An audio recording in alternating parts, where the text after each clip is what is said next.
All right, well, I'm going to start it.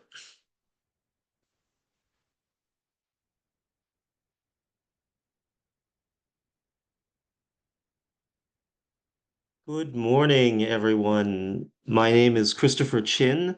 I'm the Vice Chair of the European branch of the Chartered Institute of Arbitrators. And on behalf of WIPO AMC and the European branch, I'd like to welcome you to this webinar, Protecting Value and Promoting Growth, Mediation and Arbitration for Fashion and Luxury Disputes. Thank you to our supporting organizations, AIPPI, APRAM, AZA, DENAE, GILA, and MARCS. This event aims to promote the understanding how arbitration and mediation can be optimized to serve the unique needs of the fashion and luxury sectors.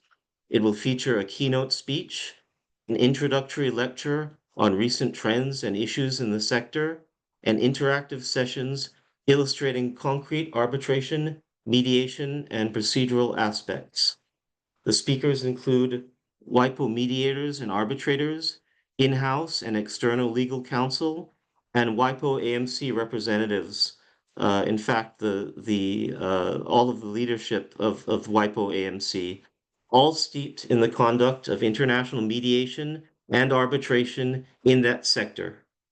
There will be Q&A opportunities, which will enable you to contribute to the discussions and interact with the speakers. So we will begin now with the opening statement by Mr. Marco Aleman, Assistant Director General of WIPO, and Mr. Philip Landolt, the Chair of the European branch of Ciarb. So without further ado, Mr. Aleman and Mr. Landolt. Philip, would you like that I start? I go ahead as planned in the program? Yes, absolutely, Marco. Great. Let me, Christopher, many thanks for the introduction of the program, and let me welcome you all, both participants and speakers, to this event of today that we are extremely pleased to partner and to organize with very valued partners at the European branch of the Chartered Institute of Arbitrators. Let me say a few words before you get into the real business of today's event and into the substance.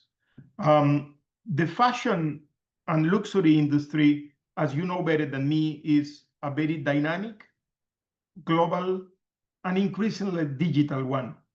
And as you can imagine, with those opportunities also comes risk. And risk brings disagreements over issues like licensing, partnership, issues of trademark utilization, and e-commerce practices. And this is why, and this explains very particular why dispute resolutions play a very key role in this area. ADR, as you know probably better than me, is not just a legal mechanism, but is particularly a business enabler. It empowers designers, creators, brands, large and small, to protect their ideas and investment in a way that is timely, cost-effective, and more importantly, business-minded. Probably that's the key word on all ADR activities, and is quite at the center of the work of the WIPO Arbitration and Mediation Centre. Let me say a few words about the center. In 2024, we saw an increase of 25% in the number of cases that have been presented and brought to arbitration and mediation compared to the precedent year, 2023. And we reached in 24 the number of 850 cases on arbitration and mediation, what shows an increase, I would say a trend of constant increase in the total number of cases that are brought to the attention of the center. These disputes involve parties from all continents, with no exception, and touch on a broad range of issues: trademark, patents, industrial design, copyright, software, product development, artificial intelligence, and, as you can imagine, intellectual property infringements. Many of these disputes were related to agreements on licensing, distribution, franchising, manufacturing, software sponsorship, and marketing. And they involve different types of owner: big corporations, small ones, SMEs, manufacturer, inventor, retailers, service provider, you name it. Different size and different type of business are using increasingly the service of the Arbitration and Mediation Centre. What we see is a number of cases coming from the fashion and luxury sector, which indicate an increasing role for dispute resolution in this very particular sector. The Arbitration and Mediation Centre also, in looking for solutions, in looking for options, collaborate with both IP officers and courts. And let me mention a few of these, otherwise it will be too long, the introductory remark from my side.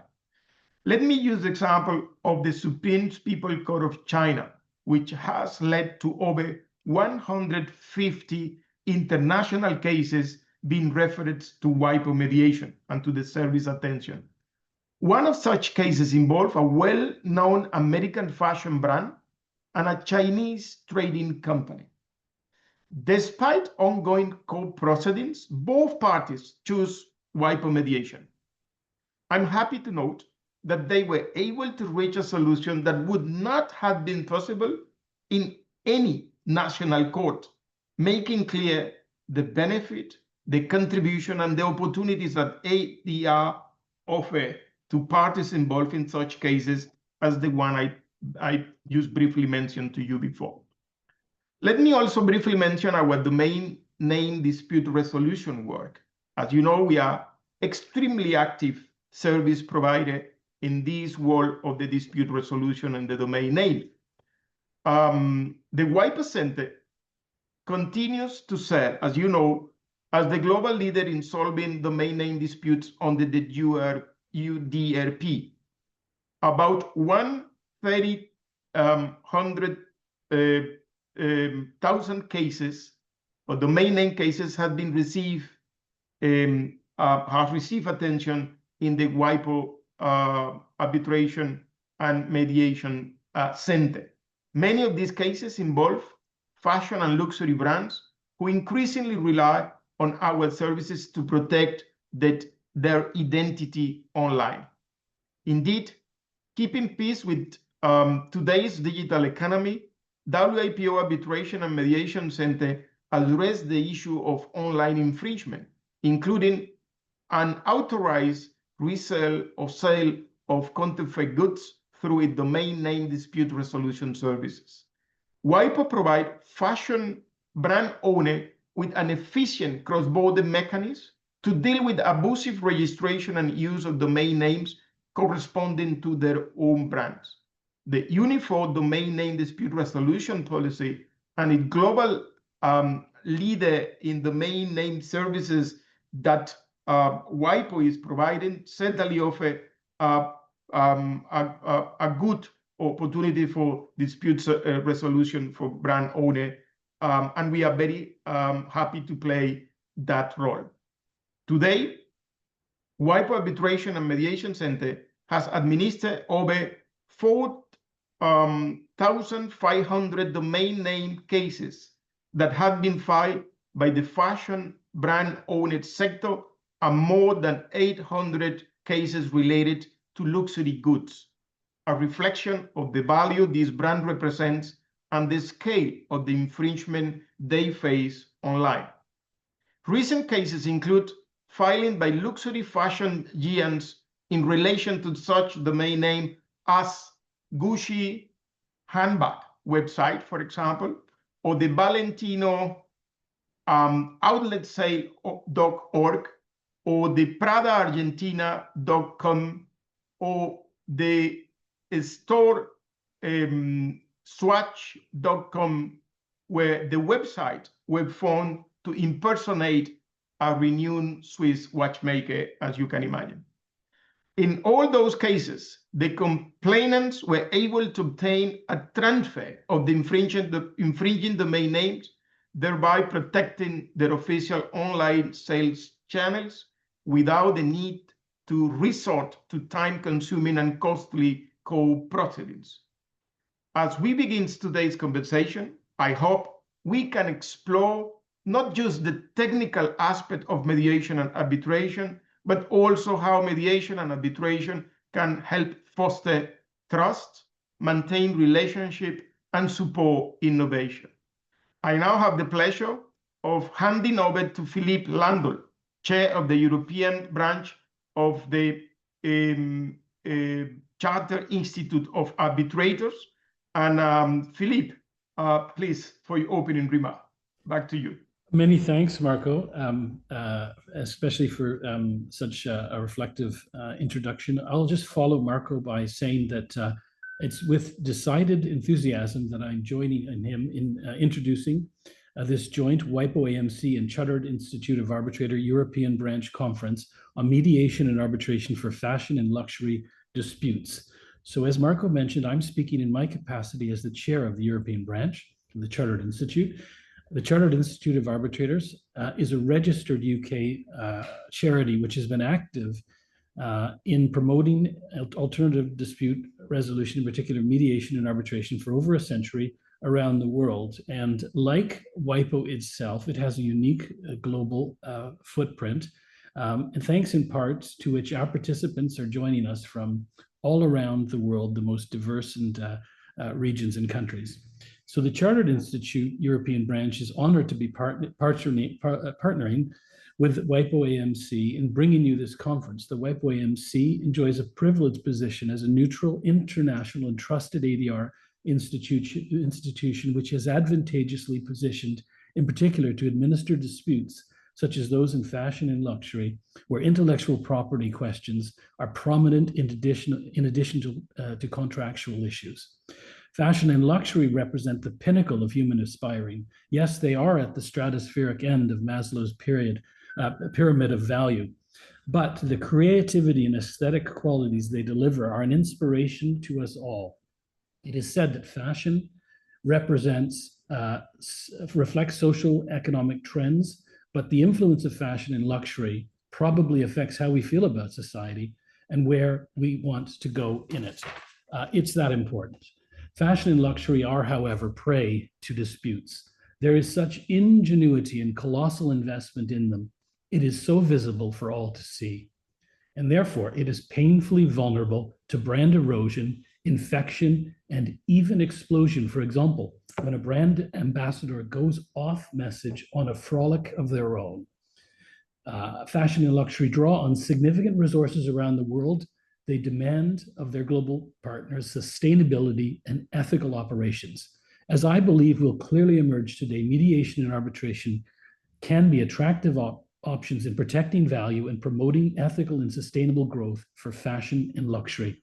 We have a uniquely qualified group of speakers to guide you in these matters today. Our program is available on both the WIPO and Chartered Institute websites. If you click on speakers' names, you will draw up brief biographical information on them. We have Ferragamo's Chief Brand Officer, Michela Razzi, to deliver a fireside chat. Perhaps she will allow us a peek behind the scenes at the envers du décor. Professor Irene Calboli will lead us through current trends in fashion and luxury. Our first panel, moderated by Jacopo Monaccinaldini, will launch right into the topic of disputes in fashion and luxury. Our second panel, led by WIPO's Heike Wolgast, will debate strategic dispute resolution considerations for fashion and luxury brands. WIPO's Chiara Anconero and I will present the drafting choices in mediation and arbitration agreements. And our third panel, moderated by Dr. Natalia Gulieva, will examine the ADR considerations in the age of ethical, luxury, and sustainable fashion. We wish you much enjoyment and profits today. Thank you very much, Philip and Marco. I have the pleasure to announce the keynote speech of today's webinar on corporate dispute resolution strategy in the fashion and luxury sector. Please welcome Ms. Michela Ratti, who's the Chief Brand Officer at Ferragamo. Good morning, everybody. Good morning, Michela. We have changed the keynote into something a little more interactive. It is going to be a fireside chat. Ms. Ratti, you are the Chief Brand Officer of Ferragamo, the distinguished Florence-based fashion and luxury house. In fashion and luxury, what are the dispute flashpoints? Okay, so I'll take a step back before I talk about that, because besides being the Chief Brand Officer of Ferragamo, which is a 100-year-old leather goods and luxury company, I've also been the Chief Communications Officer when Procter & Gamble had a prestige beauty business, which had 27 licenses, including licenses for Dolce & Gabbana and Gucci, Hugo Boss, a number of very, very big industries. I would say the flashpoints are anything that concerns image. Part of the reason for that would be that these brands work very hard to get to the upper echelons, and there's a question of trust, a contract of trust between the brands and the consumers. The moment that you're paying, in our case, the price point for a handbag is around 2,000 euros. There are some brands that charge 10,000 euros. At that point, everything for the customer needs to be pristine and perfect. So the customer journey, the experience in store, the experience with the advertising, the people that represent the brand, it all needs to live up to the image and reputation of the house that is producing things. And that extends to licenses. So I would say that licenses is one of the sportier areas of luxury. Because maybe for the parties involved, the definition of luxury isn't exactly the same, or if it hasn't been clarified, then you can get into lots of very interesting conversations. Another area is actually distribution. So the selective distribution, the definition of selective distribution when you don't control your own distribution chain end to end. That's another. People who do naughty things on grey market. I think that would be another one. I think celebrities behaving badly, unfortunately. You'd be surprised how often it happens, but people who have a contract to represent the brand, and if there are grey areas in what representing the brand might mean. And I could go on. I think supply chain is an interesting new one, which is coming to the fore, which is where if a brand doesn't have its own manufacturing resources and contracts them out and is surprised, it could be caught by an element of surprise of what its suppliers are doing in terms of subcontracting. But I think between that, yes, it's a very dynamic area. Okay, well, thank you. Any war stories you might be able to share with us? Okay, yes, I have many war stories. I'll start because I said licensing is one of the livelier areas. So I mentioned I worked for Procter & Gamble as the Chief Communication Officer. We signed a very large license, several hundreds of millions of dollars license with global luxury brand X, which I will not mention who they are. I shall protect the innocent. We signed in June. By the end of August, we were in arbitration.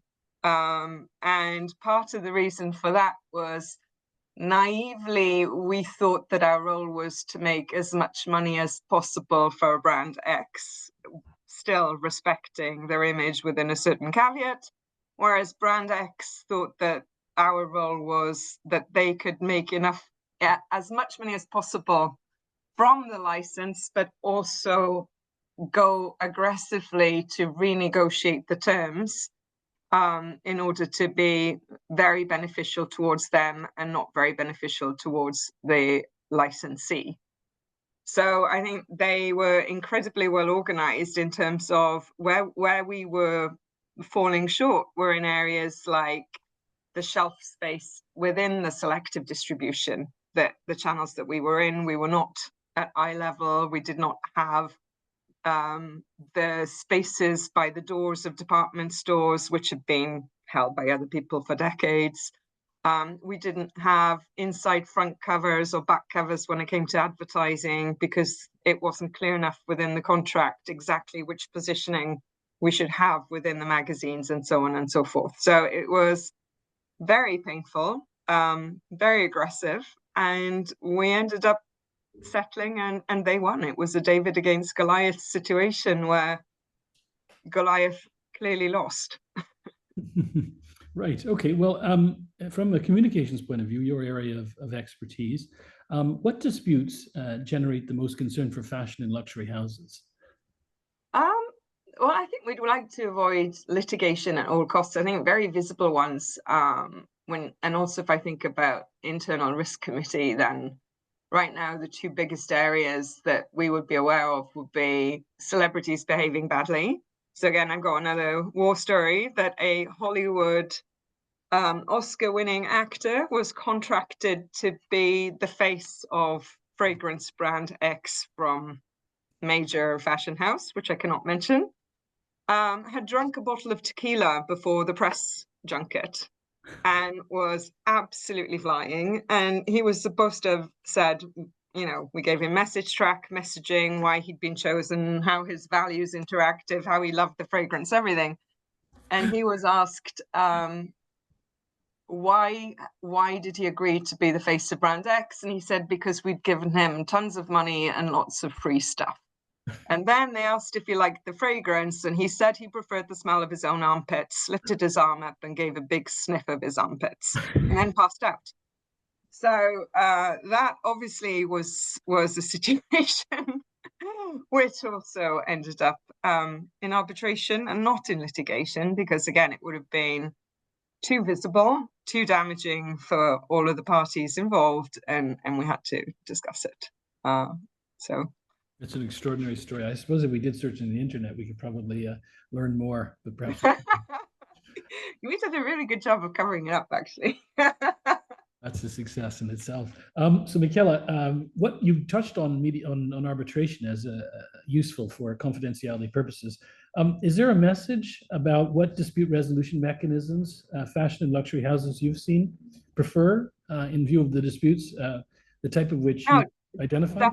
Definitely arbitration. No, definitely arbitration, because I think that given that so much is tied to visibility and reputation, I think the moment that you go to court and that everything goes public and messy, it's allowing people to see behind the curtains of what is, you know, there's still, even in today's internet age, we're still an industry that's based on realizing dreams for people, for a lot of people. And I think that the moment that you go into full-on litigation that's very public, then you start to lose some of that polish. So I would say that arbitration is definitely one of the preferred things. And it's, as I said before, I'm surprised at how much it happens, because I started my career as an engineer.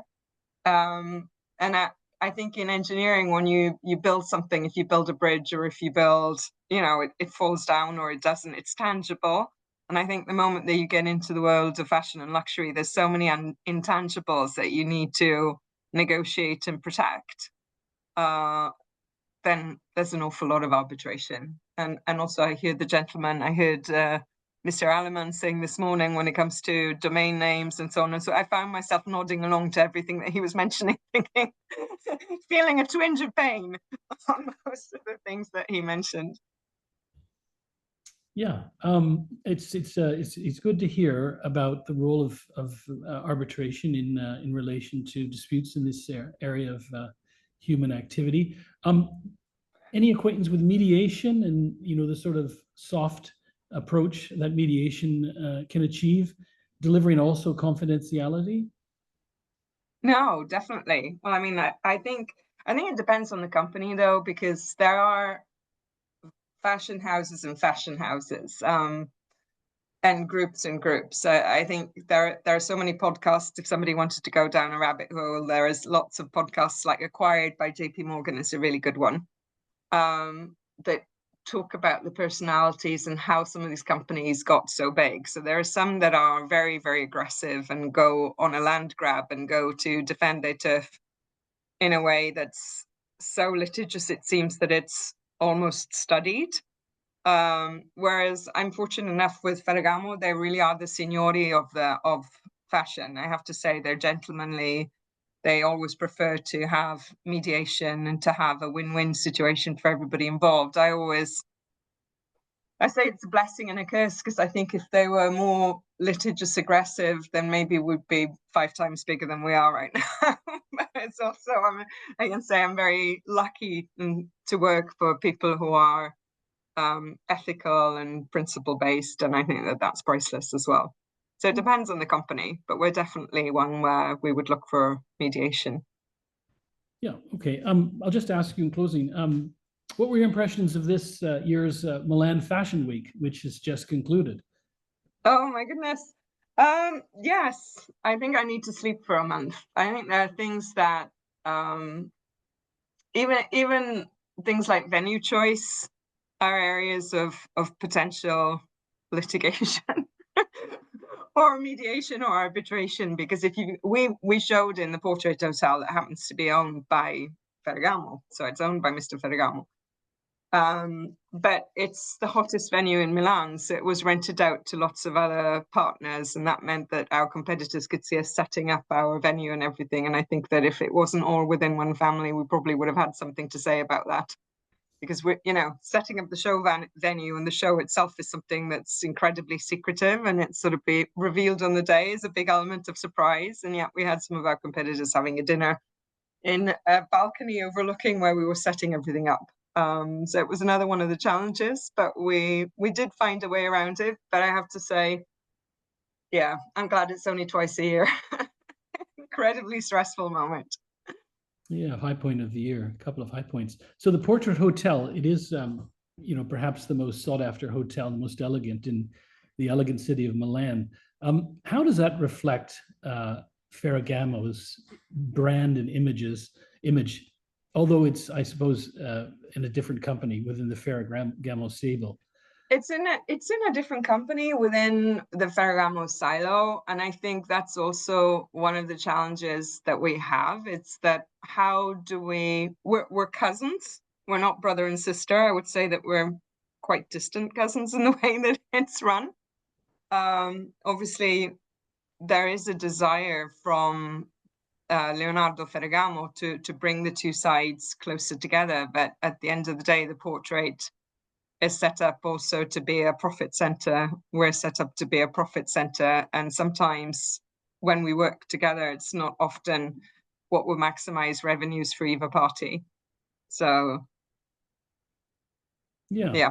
All right. It would be helpful to have a neutral third party that could help us discuss how we could possibly collaborate more. Absolutely. And be closer cousins. WIPO AMC is there to supply this sort of service. Well, thank you so much, Michela Ratti, Chief Brand Officer of Ferragamo, and thanks also for Ferragamo's support of our conference. Oh, it's a pleasure. It's a pleasure. I don't know if anybody else has any questions. I have to actually go to Cannes there's the World Duty-Free Fair is going on in Cannes right now, which is a licensing heaven. So something that maybe somebody from this group will without doubt be attending next year. I can see there's a question. Yeah, sure. Olivia, did you want to ask a question? Hi, really nice to meet you, and thank you for that really interesting introduction. I also worked for 17 years in-house in a luxury group, and I just wanted to bounce on what you were saying, because I think I've observed a lot of differences depending on the type of luxury. So jewelry, watchmaking, fashion, the spirit isn't quite the same. Also, cultural differences between the Germans, the Swiss, and the French. The French very much so. Pretty aggressive, I would say, and completely agreed with everything that's been said. Is a lot of arbitration on questions of licensing, distribution, celebrities, because we want to kind of keep that quiet. But conversely, when it comes to sort of, let's say, disputes or encroaching on vocabulary and DNA, which is the fluffy side of IP, there can be some really, really harsh litigations. And arbitration is really not sought after, whereas it might be better. And the last thing is when brands start to look for principles or precedents in an uncertain environment, there's really a push to litigation, which once again is not perhaps always the best strategy because it leads to some confusion. So I just wanted to have your thoughts on that, whether you have I think it depends on the circumstances and the situation. Obviously, it's like I find myself, we have a protocol in place which for anything that's would have an image spillover, then that it's myself and the general counsel that that discuss on which route we should take, because we have to take into consideration image as part of it. There are areas where I think we would be fairly ruthless, which if somebody is in a very clear breach of one of our contracts, if it comes to anything such as fakes, or if it comes to distribution that goes directly against agreements or so on and so forth, then I think we probably take a more aggressive stance. But I mean, celebrities behaving badly is when they're paid to represent you is something else. No, or even if it comes to a venue, if it would be something about safety in a venue, that's one thing. If it's a venue that's rented out half of the space to your biggest competitor in the same day, it's but where there's lots of parties in common that are shared across events, then that makes it more tricky. So I think we do look at each case. I think that conversation with the CEO, I think, is so critical. I don't know if anyone saw the declarations of Mr. Dumas for Hermès when he was giving the last results. It was all wonderful, and the very last question was about the work-in. And it was extraordinary. It was really worth watching because he looks through his papers and says, oh, I've got the corporate answer here somewhere. And then he says, oh, I can't find it. Never mind, I'll tell you what I feel. And there, I mean, his legal team must have committed directly because it was, first of all, oh, well, it's kind of nice that, you know, the young Gen Z are kind of aspiring to the bags, even if they can't afford it. Secondly, it's not really counterfeiting because, you know, it's not quite the same. There's not the name on it. And thirdly, well, you know, it's kind of a tribute to homage, and nobody's going to be confused. It's just a tragedy for the legal team, but it's right there out there on film. So conversation is good. Yes, I can't comment on our competitors, but there are moments like that as well where CEOs do say things. I can share some more stories. I just I'm not going to do it now. Of course, I'm only mentioning it because it's public on record.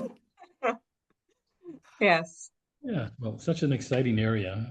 It's like showbiz, you know, it's just so prominent and so human, and all that goes with it. Michaela, many thanks, and thank you.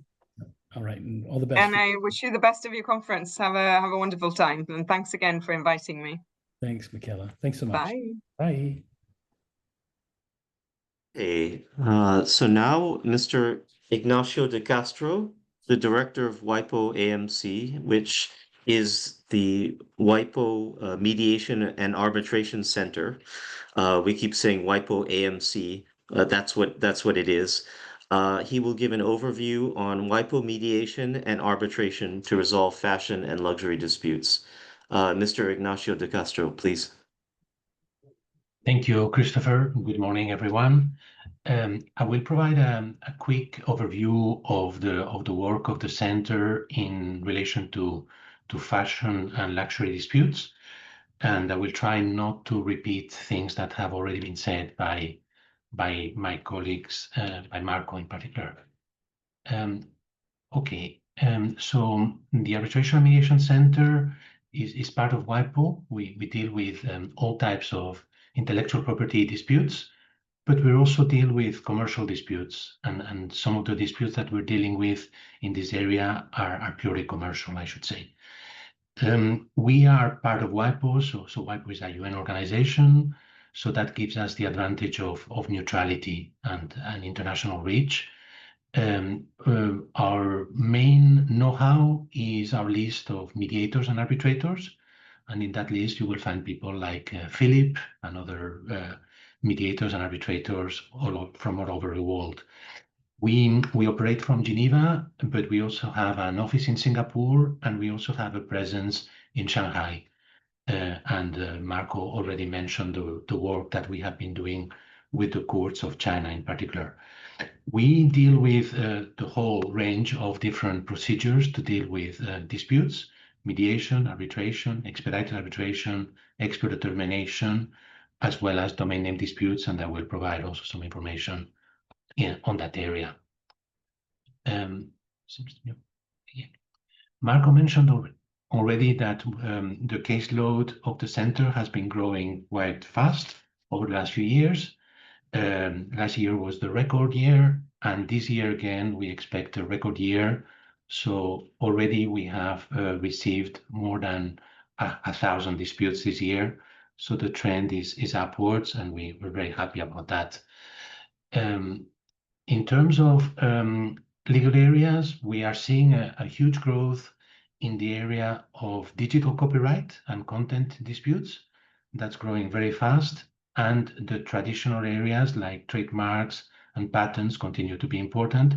And as you see, we also have this commercial disputes area where the dispute is really about contractual terms, termination, damages, etc.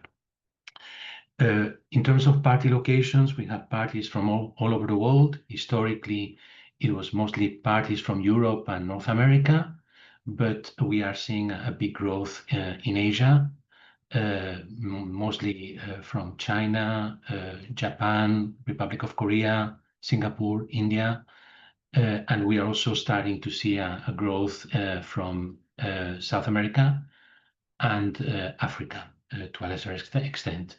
One thing that has been stable over the last 30 years, I would say, is the settlement rate. So in mediation, we have a 30% settlement rate. And even in arbitration, we have a settlement rate of more than 30%. And often what we find is the combination of procedures of mediation followed by arbitration. So that means that if the dispute has not been resolved in mediation, it will be resolved in arbitration. In terms of parties, we have a good balance. We have a big number of SMEs involved in our cases, inventors, creators, but we also have large companies as big users, and often you may have a case involving a very large company, and on the other side you may have a creator or an SME.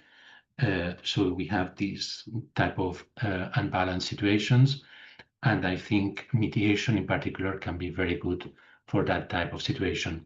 In terms of what we do, we provide procedural assistance to parties. So we help them in the drafting of clauses. We receive regular questions on how, what is our experience of clauses and how to better achieve a certain result. So we are in constant discussions with companies and lawyers. Once the case starts, of course, we deal with the administration of the case. The most important point there is the appointment of the mediator and arbitrator, and then we use our database. Our list of mediators and arbitrators is very large. We have more than probably nearly 3,000 mediators and arbitrators by now, but we keep adding, and it's not a closed list. So we keep adding mediators and arbitrators on a very regular basis. One thing that we cannot do is to provide legal advice to parties or represent parties, because that's not our role, and we need to retain our independence and neutrality. Over the last few years, even before COVID, we have been dealing with a lot of cases online.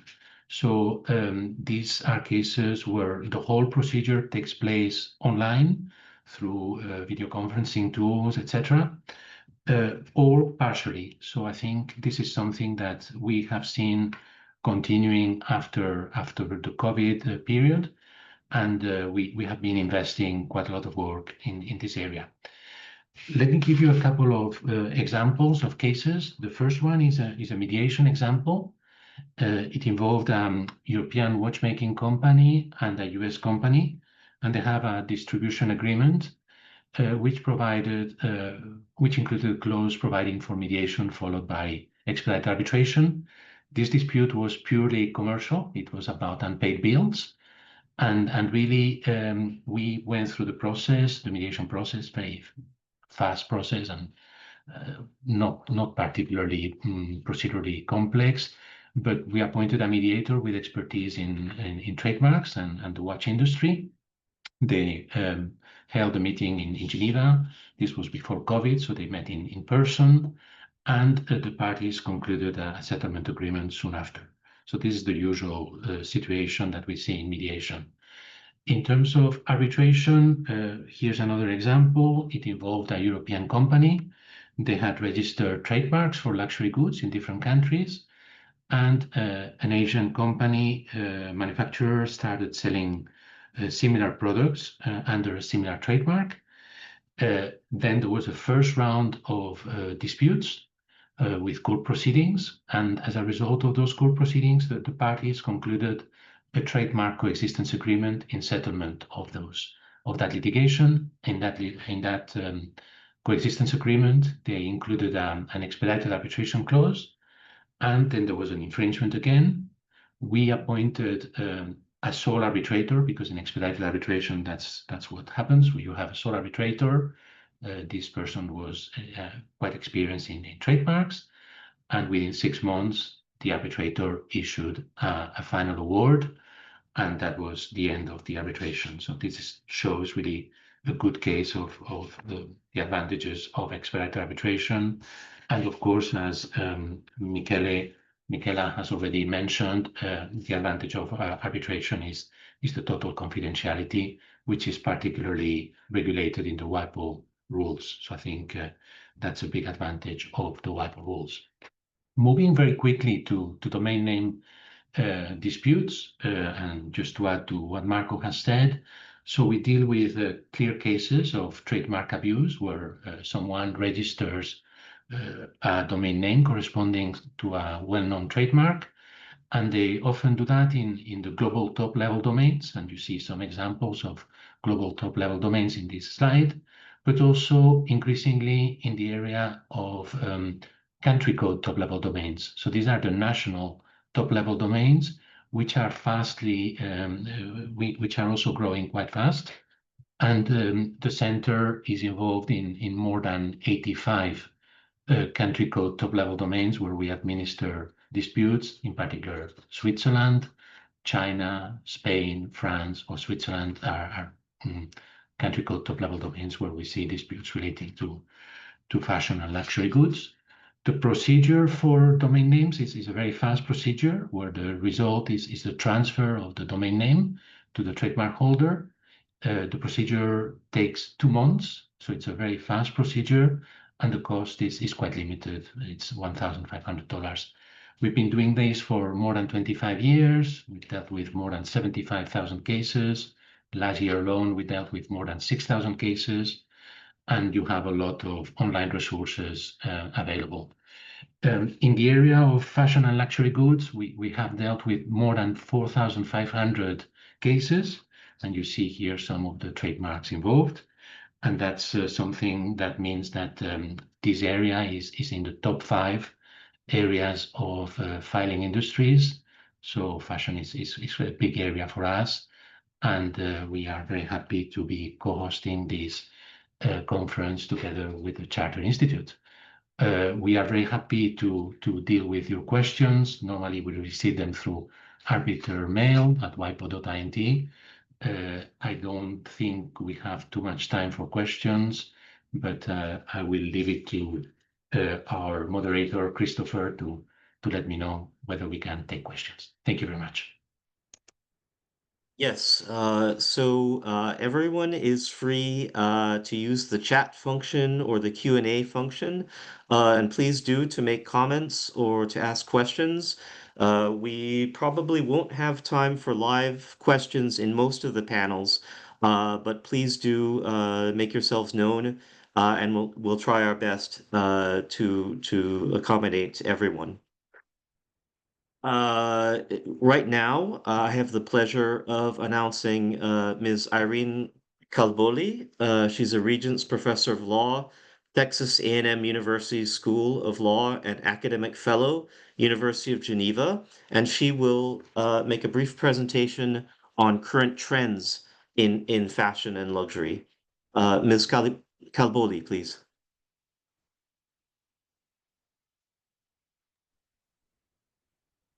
Good morning, everybody, and thank you so very much. I hope I am audible, and I hope you can see my slides. Now they should be on the, it would be great if you can confirm. That would be, yes, so perfect. So again, thank you very much to the organizer of this conference. I am really grateful to Philippe Landau and the WIPO Arbitration Mediation Centre, Mr. De Castro and all the team, Chiara Cornero and everybody, Laurence, who made this event possible. I was asked to briefly introduce some of the current trends in fashion and luxury. I'm going to try to give you somewhat an architecture, a brief overview of what I think are trends that in general can then lead to disputes. And some of these disputes, as we know, are handled in the courts. Other a much bigger quantity in terms of share of dispute are handled by alternative dispute resolution, by arbitration, by mediation, and increasingly more by negotiation, depending on the jurisdictions. I am very grateful to Mr. De Castro for his really comprehensive survey and explanation of all the work of the Center WIPO and the very strong support by the Innovation Division led by Mr. Aleman, that was also kindly gracing the beginning of the event. Because the fact that we see that big share of disputes handled in the public-private space by WIPO is really indicating us the very strong importance in terms of statistics as well, but of dispute resolution, alternative dispute resolution. I, as much as I'm a law professor and I'm training practicing lawyers, my law school is also one of the top law schools in the US, but in general for ADR. We have a very, very, very strong ADR system, and we actually make mandatory for every student coming through law school to take an ADR survey, meaning that we really understand the value of alternative dispute resolution and how today's lawyer have to know, it's no longer a luxury, they have to know how alternative dispute resolution work, and they have to be really ready to use ADR system for quickly resolving dispute nationally, regionally, internationally, cross-border, in the online space and in the brick and mortar world. So this is really a wonderful conference in my view. Also, that ties directly to my work. Very quickly, a shameless plug for the fashion, the handbook on fashion law that myself and Professor Leonora Rosati, that many of you know also for our very extensive work on IPCAT and other, she collaborates regularly with WIPO, have published with many great contributors, some in this conference as well. There is a very specific episode in the page point at the WIPO that talks about several of the chapters. If anybody wants special rates for the book or some of the parts of the book, please contact me. I will be very happy to help and facilitate all of that. So trends. Well, the very first trends I would like to highlight is the trends that will continue. So I divide a bit in past, present, and future, something that will never end and we always will be thus, are the traditional disputes. Fashion-related dispute related to trademark infringement, copyright infringement, design infringement, have been with us ever since fashion has becoming something commercially valuable and will continue to be there. And depending on the issue, some of the dispute will continue to be addressed in the courts, but many will and are and will, so have been, are, and will continue to be addressed by the alternative dispute resolution system sometime when settlement want to be reached. So it might just be more effective, more cost effective to try to have perhaps, mediation or not even necessarily an arbitration. Again, depends on the share and the value of the dispute. Here you have just some example. You might be familiar with the famous settlement. There was the first instance decision, and then the internet. That's also being a multinational litigation between Gucci and Guess over some of the monogram logo, and in the U.S. that ended up to a district court decision that led to many millions of dollars in damages. But this same litigation is going on across the world, and perhaps because this was very high-level litigation and at stake litigation for Gucci, maybe more court decisions have been issued, but certainly there's been a lot of alternative dispute resolutions as well. In fashion, as we know, we are dealing with confusion under trademark law. We are dealing with substantial similarity under copyright law. We are dealing with similarity under design law. In trademark law, we're also dealing with dilution. Here you can see the McDonald's bag that has clearly a very clear shape as the Chanel bag. It's that going to be dilution, obviously more for Chanel than for McDonald's, but clearly there's an infringement. And of course, the world of fashion is highly creative, and the world of counterfeited dupes and infringing products is equally creative, if not more creative sometimes. And obviously, counterfeited dispute will continue to be a big problem. We have economic study that shows that the size of counterfeited is not going down, despite a lot more enforcement, a lot more custom-related enforcement. Maybe this is not the area where ADR might be the most efficient because we are dealing with criminal law. But certainly in the trend of disputes, the traditional infringement under all IP rights and fake products will continue to remain one of the main issues in the field. And the old defined infringement and knockoff has been rebranded as dupe. Now the common terminology is dupe, but you will continue to see a lot of these coming on. And the moment some of these disputes are settled, some more dupe will come up. This is a trend that clearly fashion houses are aware of. Sometimes it's tolerable. Sometimes I can say that as an academic, it's free advertisement. Sometimes it's an entry point in the market for those who can't afford the higher level of fashion, and so they hope to get it. But it's a way for brand to keep the market warm. But certainly, it's also a reason for disputes and for market share, domain. In general, so that's an area to watch. I would say these are the most common disputes that will continue. But really, when we look at the future and the present, we have seen in the past couple of years much more attention and dispute to sustainability. Sustainable related dispute related to fashion are the most common recent development. We are going to briefly talk about upcycling, but certainly this is a space to watch in every jurisdictions. We are entering to a world where circularity, it's no longer a luxury in some way. It's becoming a mandate.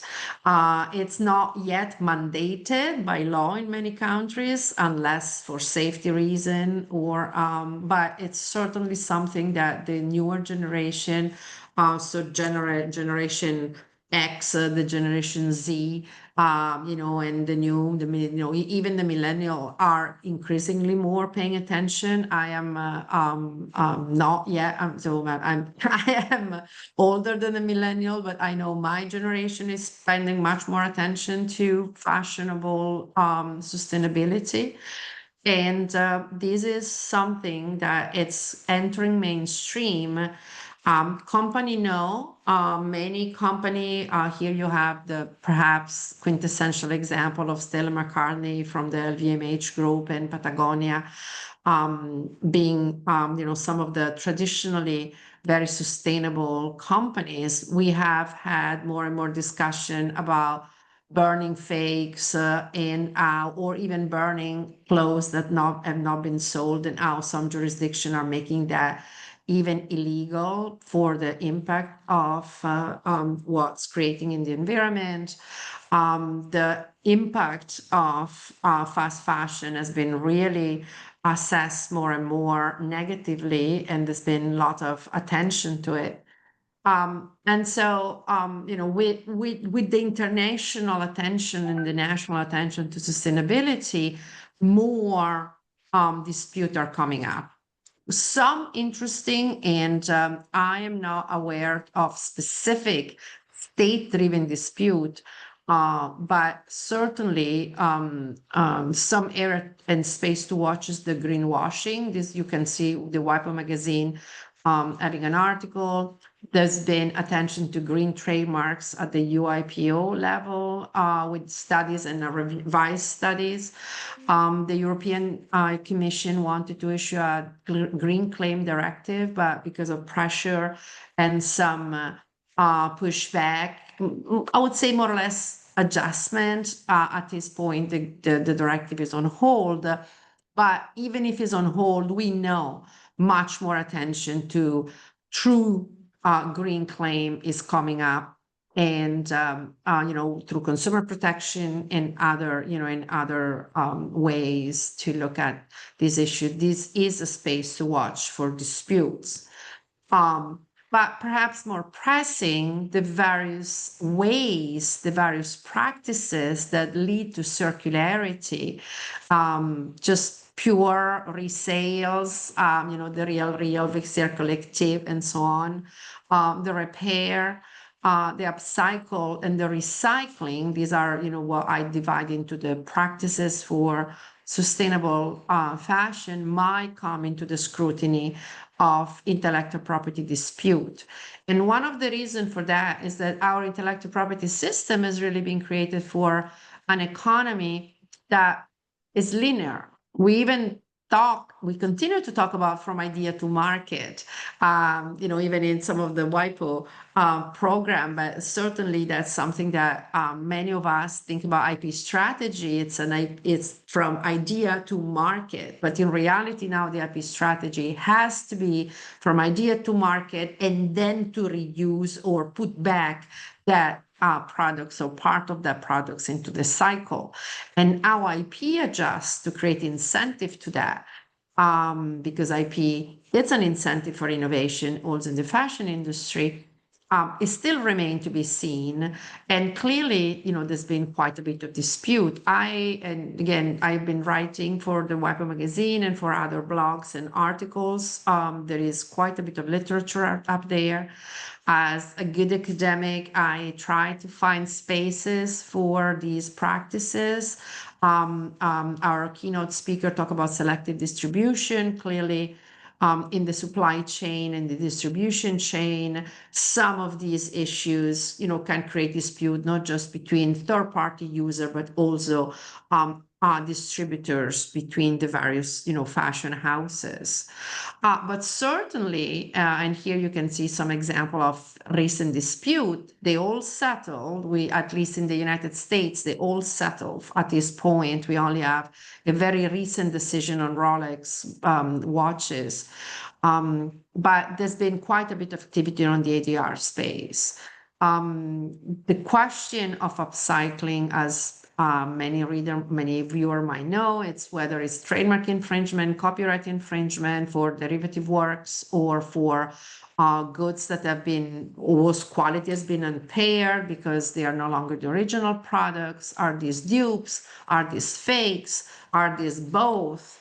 Artisan de Genève is a famous decision by the Supreme Court of Switzerland, kind of settled the issue and saying, well, when upcycling is a service, is a personalization of a product that is brought in by an individual customer requiring a service, then it's legal. But then when we could buy a variety of products and customize ourselves and put them back in the marketplace, that's not legal at this point. The question is still pending in other jurisdictions. And so here there is a lot of spaces of future disputes. This is a very unsettled issues. The APPI, just in the Yokohama Congress, just last week released important resolution on exhaustion, and how trademark exhaustion in reality should not encroach with its sustainability, meaning that sustainability consideration in principle don't affect the fact that the product it's not exhausted. But when you start reading this resolution, it's just been released. We academics are working on writing commentary to it. You can see a lot of the ambiguity remain. And so I would say on ADR disputes, for the parties to understand what it's really an alteration or impairment of goods, when that can create a harm to the brand reputation, when that has an actual risk of confusion, it's very hard to say. And these are subjective, in some way, concept that will continue to lead on a case-by-case disputes. And this case-by-case dispute will need a case-by-case resolution. And there is ample space for this dispute, in my view, to become really essential part of dispute resolution, the ADR system. I like again to bring, we're in Switzerland. I am actually in Switzerland right now. We have some really important event. Fabienne Lupeau, she was she's been involved for many decades with the industry, the watch industry, and she's the brain and harm and driving force behind this reluxury initiative that meets every 2 years now in France, and is going to be in 2026. And you can see again, upcycling as potential dispute, but upcycling as a very important business development and a very important business opportunity. And that again, collaboration between artists and upcyclers and brands can create potential disputes. So, or good contract that have to be strategized with very relevant ADR clauses. We're going to have a panel about that today as well, and how to prevent dispute. Because again, ADR is all about solving dispute efficiently, but then introducing contract provision that wants to avoid disputes. And again, goes really as part of the strategy. And finally, this is my final consideration. So we talk about past, present, future. I would say the past, present, future, the counterfeited, infringement, dilution will be there, has always been there, will continue to be here forever. The sustainability is kind of present and certainly future. And then technology disputes are present and certainly continue to be future. So technology has entered fashion in an, again, mainstream way, from, the beautiful performance of Bella Hadid clothes, but certainly the question of artificial intelligence and the interaction between artificial intelligence and fashion is here to stay. We are hearing a lot relating to AI and copyright, AI and patent. We're hearing way less about AI and trademarks, with the exception, of course, of using AI to assess similarities or to increase efficiency of IP offices. But in terms of designing and using AI tool for designing, then the questions about copyright training becomes a real issue as well. And so the training in terms of infringement, who is infringing potentially, and all the discussion that goes on with the jurisdictional, and then whether the AI has helped the designers. Well, is there ownership? Is there copyright ownership? Now, there's no discussion about trademark ownership. So I would say there is quite more, in my view, potential for having more and more thinking about AI AI produced or AI assisted designing as trade dress protected.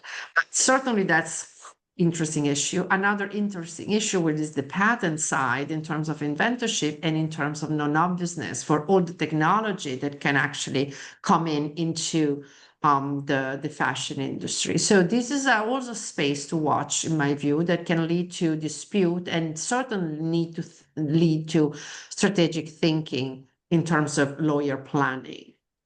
And blockchain. Blockchain has been already found by many courts, and I'm sure by many dispute resolution tribunals or ADR panels, to be a very accurate source of evidence. And so, the proof validity of blockchain, it's also something that I'm sure specialists in this space are looking for and are watching. I'm not going to really consider NFTs because I think the NFTs bubble, it's about to perhaps bursted already. We were talking a lot about NFTs, but we are no longer talking about NFTs to the same level, but there's still some dispute pending. You might know that the Second Circuit, it's pending the appeal for the Meta Birkin case in the US, which it's interesting, this case could have settled long ago, but is not settling largely because the lawyers who are defending Manson Rothschild are trying to make a First Amendment and so freedom of expression example out of it. And so will really be interesting to see how this idea of constitutional right or very basic framework for human rights, freedom of expression, and so on, also enters into some of these fashion disputes. And with that, I am ending, leaving you with some additional food for thoughts about collaboration where once upon a time, the exception, I would like to think now they are more and more common, almost they're very common also because they allow products to reinvent themselves without reinventing themselves too fast. But they can also lead to a lot of very interesting dispute between the parties. The GLM Couture in the US is a case about who owns LinkedIn accounts. And this is, when the collaboration between influencers and fashion houses are not that clear, some of these potential disputes can come up, and they are very, very, they can be very, very valuable as well. And so with that, I conclude, and I'm again thanking the organizer for the true fantastic lineup and organization. Has been really a lot of work, I know, but this is really very, very useful for so many. So again, thank you very much. Thank you so much, Professor Calboli, for that graphic illustration of not only traditional issues, starting with trademarks and licensing and the like, but looking toward the future. Before we go to the first panel, I'd like to quickly answer a question that was posed in our webinar chat by one of the panelists, Olivia Jordan. She says, if mediators' involvement issues are strictly limited to the procedural and administrative aspects of bringing parties together in a mediation, what is the interest of having specialized IP lawyers or other experts who have experience in the fashion industry involved as mediators?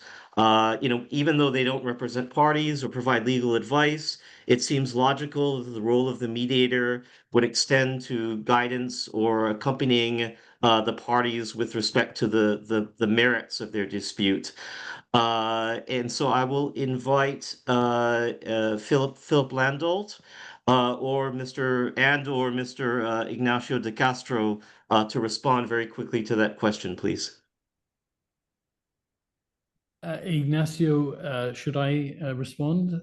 Yes, please go ahead, Philip. All right, so I have the advantage of Ignacio's written comments. So it does occur that in mediation, the mediator, unlike an arbitrator or a judge, can meet a party individually without the presence of another party. And in those circumstances, mediators do feel a little more free to express their views. In mediation, the term of art is reality checking. And this is, if you like, a reflection of the fact that the mediator is very concerned to preserve her or his appearance of neutrality. That's crucial to their role. And that means they don't want to look like they're bound to a certain view. So they reality check. They ask the party, they test the party. Was that really how you think the law will go? Is that really what you think your claim is worth? Sort of thing. But I could add also that mediators have an important role in structuring the dispute, and they need to have technical and substantive knowledge, often of IP issues, for that. In my experience, much of dispute resolution in mediation actually is focused on understanding the dispute and creating a pathway for its resolution. Secondly, mediators also know who's out there in the IP world who can provide an expert opinion. And as you know, WIPO does have a procedure called expert determination, where WIPO will assist you to find an expert, WIPO also knows, in conjunction with a mediator often, and that person will definitely give an opinion, binding or otherwise, in accordance with what the parties like or wish. I noticed that in the mediation rules of WIPO AMC, there isn't an indication of the mediator's specific opportunity to give an opinion. Some other rules do, but it's certainly open within the WIPO rules general mandate of, it's Article 14, I believe, of the mediator resolving the dispute in the means that he or she feels most appropriate. And that does occur. But again, mediators do jealously guard their neutrality, and expressing a view tends to be a challenge to that. Thank you, Philip and Ignacio, for those that clarification. We are running about 10 minutes late. I apologize for that. Without further ado, here is panel one, talking about one of the core issues of today's webinar, which is disputes in fashion and luxury. The moderator will be Mr. Jacopo Monacci Naldini of the JMU law firm. He will have panelists Mr. Francesco Rossi, partner at Sperians, also Mr. Gustavo Andres Martin, judge at the Alicante Commercial Court, and finally Mr. Jacques de Vera, professor of the Law of Obligations and Intellectual Property Law at the University of Geneva. Gentlemen. Thank you, Chris. So as you said, the topic for this panel is disputes in fashion and luxury. And by way of introduction, it is well known that IP rights must often be defended in the fashion industry for a variety of reasons. As in other sectors, it is important that decision makers are expert in the field and can take quick decisions. There is also a strong need for confidentiality, as Ms. Michela Ratti explained earlier. And these needs would lead the users to prefer arbitration. However, there is often a need for the decision maker in this industry to have immediate coercive powers, and this assistance is traditionally found in state courts. Of course, we can't discount mediation, which can be in some cases the right compromise. Now, to develop the topic, I'm going to ask to the distinguished speakers, whose presentations you will find in the circulated material, 3 questions, which they will answer in turn. And I remind that the time for each answer is approximately 3 minutes. First question is, can you tell us the most common disputes that you have seen in the fashion and the luxury industry? And is luxury a factor that interferes with the occurrence of disputes? So I'm going to follow alphabetical order, and Francesco, over to you. Okay, 3 minutes, it's a rush. So let's start from the end. Yes, luxury is a relevant factor in IP protection because luxury brands own valuable intangibles, and they do have the interest and the means to protect them. So yes, the answer is yes. Regarding the disputes, IP rights are exclusive rights which provide protection against copies. This is the very core of IP rights, protection against copies. And that's why standard IP disputes fall outside a contractual frame and are decided by national courts. Let me just show you very quickly a bunch of cases. What is IP about in fashion and luxury field? These are all cases, practical cases. Imitation of the Dr. Martens boots, imitation of other Dr. Martens products. These are Levi's position trademarks, and these are cases of imitation of these trademarks, not only in clothing, but also other products. This is a case of about a Dior trademark. And there can be cases, dispute also between well-known brands. I call them Clash of the Titans. You see, this was a case, a dispute about the key trademark. Kappa, the sportswear brand, objected to Dolce & Gabbana the use of a key for a perfume, King Dolce & Gabbana. This is another case, Moschino, McDonald's against Moschino, and this is a case, a very famous case in the US about the protection of the red soul of Louboutin against Yves Saint Laurent.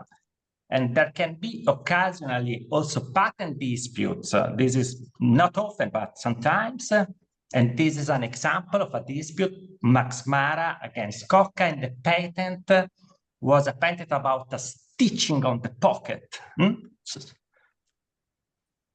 So if disputes, standard disputes fall outside a contractual frame, we can have, of course, IP rights can be object of contracts, and dispute can be within a contractual frame. And an interesting area, which has already been mentioned, are the coexistence agreement. Trademark coexistence agreements, which are about contracts, which determines the condition of use of similar trademarks, which can potentially determine confusion. Venus for razors and creams, Beatles, the label against Apple, the Beatles label against Apple for computers, and I will talk again about this case, Valentino Garavani against Mario Valentino. Francesco, 4 minutes, not 3 minutes. Okay, but not bad. If you can stop I will here, skip the okay. final question. Okay, for the you resume the next question, and now Gustavo, over to you. Thanks, Gustavo. Yeah, well, thank you very much, and thank you for your kind invitation to all you for to be here. Of course, I'm here on behalf of the National Court, so our litigation is based on that, or my expertise is based on that national litigation. I will try to be strict on the 3 minutes also. For us, I think 4 are the main disputes that we have in fashion and luxury. First is large-scale counterfeiting. This is, of course, is criminal, but quite often criminal courts end up acquitting for many reasons. Some of them not very understandable, I have to say. But we had several important decisions by the Supreme Court, the criminal bench of the Supreme Court last year. So hope that things will be better in this area. But in any case, once the criminal case has been acquitted, then the civil courts still have to deal with damages. So in Spain, we frequently declare infringement in these cases also. And this shows that the civil track remains essential for us, even in parallel with criminal or after criminal proceedings. The second most litigating area is parallel imports. With parallel imports, our main goal, as you all know, is to boost competition without impairing IP rights, but also imply challenges for goods and products can be traveling from one court to another court. And this can be endlessly, across EU borders, to the extent that the IP right holders loses control. And losing control in this area means losing exclusivity and also a clear risk that the goods end being introduced in the European economic area. So for us, it's very important to take care of these cases, to adopt measures to avoid this selling into the European economic area. The third one is something that you all know, it's parasitic strategies. I'm not going to go deep into it because I think it's quite clear known by all the public. And fourth, that it's very important for us as a court is the urgent provisional measures. We have recently a case just 2 weeks ago with Cartier, for example. We have faced repeat infringements of the famous the Panther designs of Cartier, and so we granted ex parte injunctions within 48 hours to prevent to order the cessation of the selling, and of course prevent irreparable harm. This is very important. I think the importance of injunctions should not be underestimated, and probably is the most powerful weapon in the hands of national judges to prevent infringement. And going to the importance of luxury to finish, in my view, I think that the luxury doesn't reduce disputes, that it intensifies them, and also create specific challenges for courts that must be really ready to face, because luxury means higher reputational risk and short-term market cycles, which means that the judicial response must be quick, and that we have to have an aspiration to the highest technical standards. To create an architecture of real protection for fashion films is crucial for us. Thank you. Thank you very much, Gustavo. And now, Jacques, could you please tell us your opinion, your answer? Yes, thank you very much. And many thanks to the organizer for this opportunity to discuss about these issues. So I guess we've heard quite extensively that the universe of disputes in the fashion and luxury industry is extremely broad, classical, so to say, IP dispute in terms of counterfeiting. But when I was preparing for the panel, I was thinking about other characteristics of the fashion luxury industry, which I think have a significant impact on IP disputes. And one thing which to me stands out is the fact that, as we all know quite well, and as we heard this morning, many companies and even bigger companies and major companies in the fashion and luxury industry bear the name of their founders. And that's not without impact, because that means, and we've seen examples to which I'll get later on, of disputes between the designers, the initial founders, or family relatives about the brand which has been generated as a result of the founder's name. And if you look at other industry, I don't think there is such a high level of intensity where you have many big players, Gucci, Chanel, Audemars Piguet, Patek, Piaget, Stella McCartney, as we could hear, where basically they have used their own name to create companies and empires sometimes. And that's interesting also to me, not only in terms of general disputes as such, an IP dispute, and I get to give and share one example from a Swiss law perspective, but also because many of the disputes somehow are connected to contracts. And as we know, disputes may arise specifically when the founder and the designer sells the company and has no more activities within the company which still bears his name. And that's a concern, and that's something which I think is quite unique in the fashion industry. Now, just to give an example, and I'm sharing the link in the chat, we had a case already some decades ago, but which is interesting, where basically, as you can see, there was a dispute between the Gucci company and one of the family member who basically wanted to start out a company. And I'm sure this is something that has existed and has been litigated in many countries in various circumstances, where ultimately there was a need for the Swiss Federal Court, the Supreme Court in Switzerland, somehow to decide on a balance of competing rights. To say, well, you have a trademark on the one hand, you may have personal name on the other hand, and at some point you have to find a balance. And I think this is the type of disputes which to me are quite unique in a way in the fashion and luxury industry, and we get hopefully to discuss later on in the next round how that might be done in an efficient manner. Jacques, thank you very much. So I see from the chat that there is a desire to extend a little bit the debate and shorten the break. So let's say that each speaker, I think, can talk for 4 minutes rather than 3. Wow. Yeah. That's a big concession. We have extra time. So starting again from Francesco, second question is if you can share any notable legal disputes in the fashion and luxury sector that in your view has raised particularly interesting issues. Yes, we go back, this is history, I would say. Yeah. We go back to the already mentioned Gucci gas case. Yeah.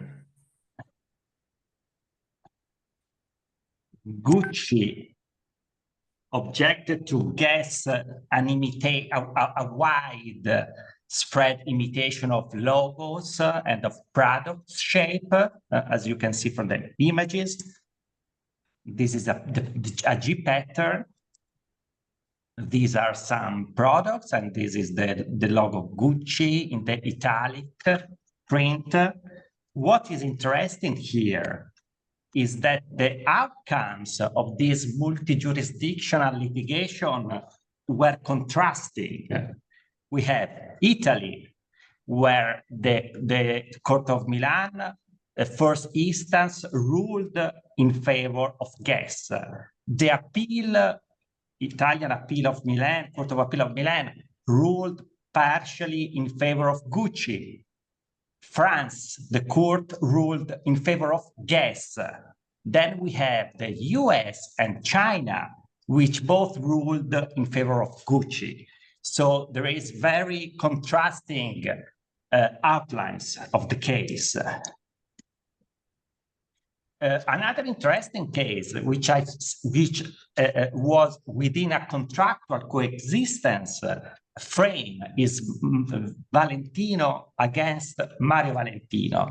The coexistence agreement states that Mario Valentino can use the name Valentino and any kind of V logo for shoes and bags. On the other hand, Valentino, for this kind of product, shoes and bag, can use only the full name Valentino Garavani and a specific V logo in an ellipsis. And this agreement gave rise to a number of dispute litigation and arbitrations, and a number of issues. For instance, one of the claim in the disputes is about the dimension of the name Garavani used for shoes and bags, as you can see from this picture here.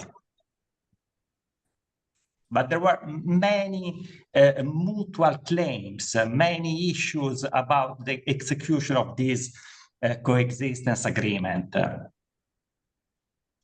Okay, thank you, Francesco. Can we go ahead with Gustavo? Have you finished it?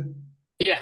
Well, I was aware that Gucci case was to be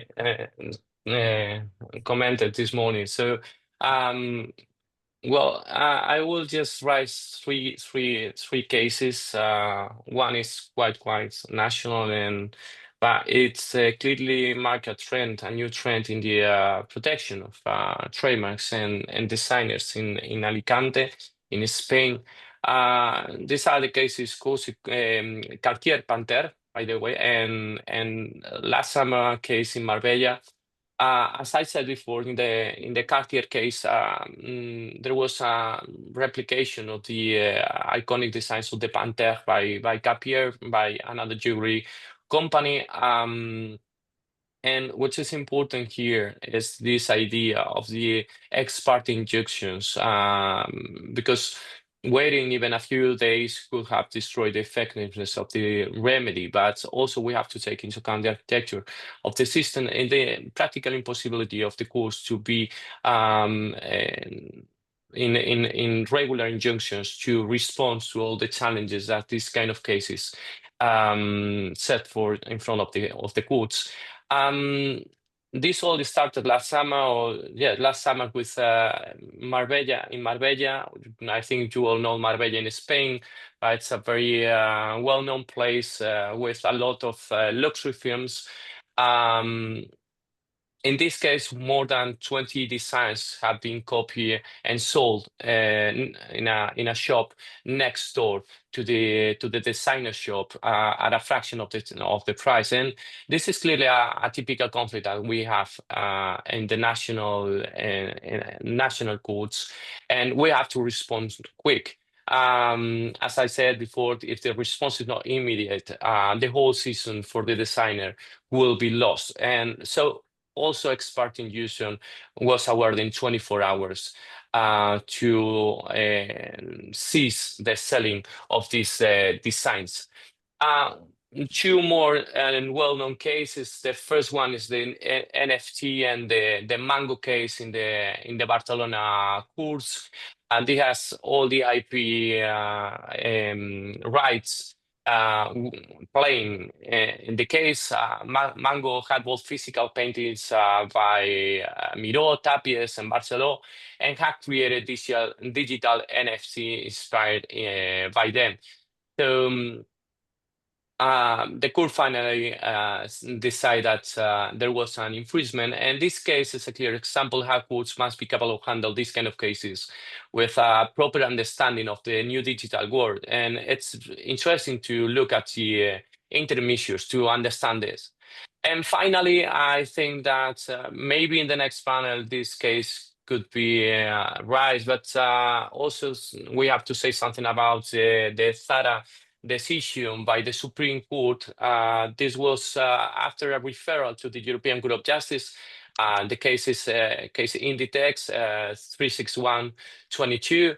Here, finally, the infringement was confirmed, but my question here is that the damages were finally set up at only 2,200 euros based on a royalty. So this seems to me to be quite a symbolic compensation for a clear case of free riding. And my reflection is that it shows how the current system of damages sometimes maybe fails to provide full compensation for well-known fashion brands. And it's important to rethink the system. It's important to rethink how substantial law is being applied to real cases. And if we are balancing right the incentives that we are giving to the market operators. Thank you, Gustavo. And Jacques, what do you think about it?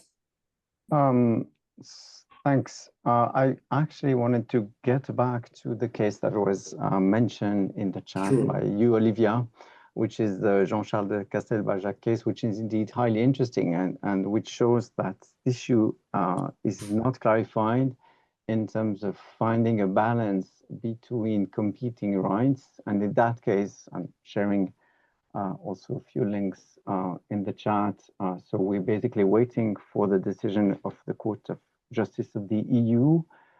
And so in a situation which is basically the one that I was describing earlier, which is the initial creator and founder of a well-established company has no more interaction with that company, and actually the assets have been part of a bankruptcy proceeding. So the new company owns a trademark corresponding to the family name and actually full name of the founder, Jean-Charles de Castelbajac, who now, and it's a like multifaceted dispute, essentially challenges the validity of those trademarks and claims that those trademarks might be deceptive because they reflect on his name and he's got no affiliation with the company.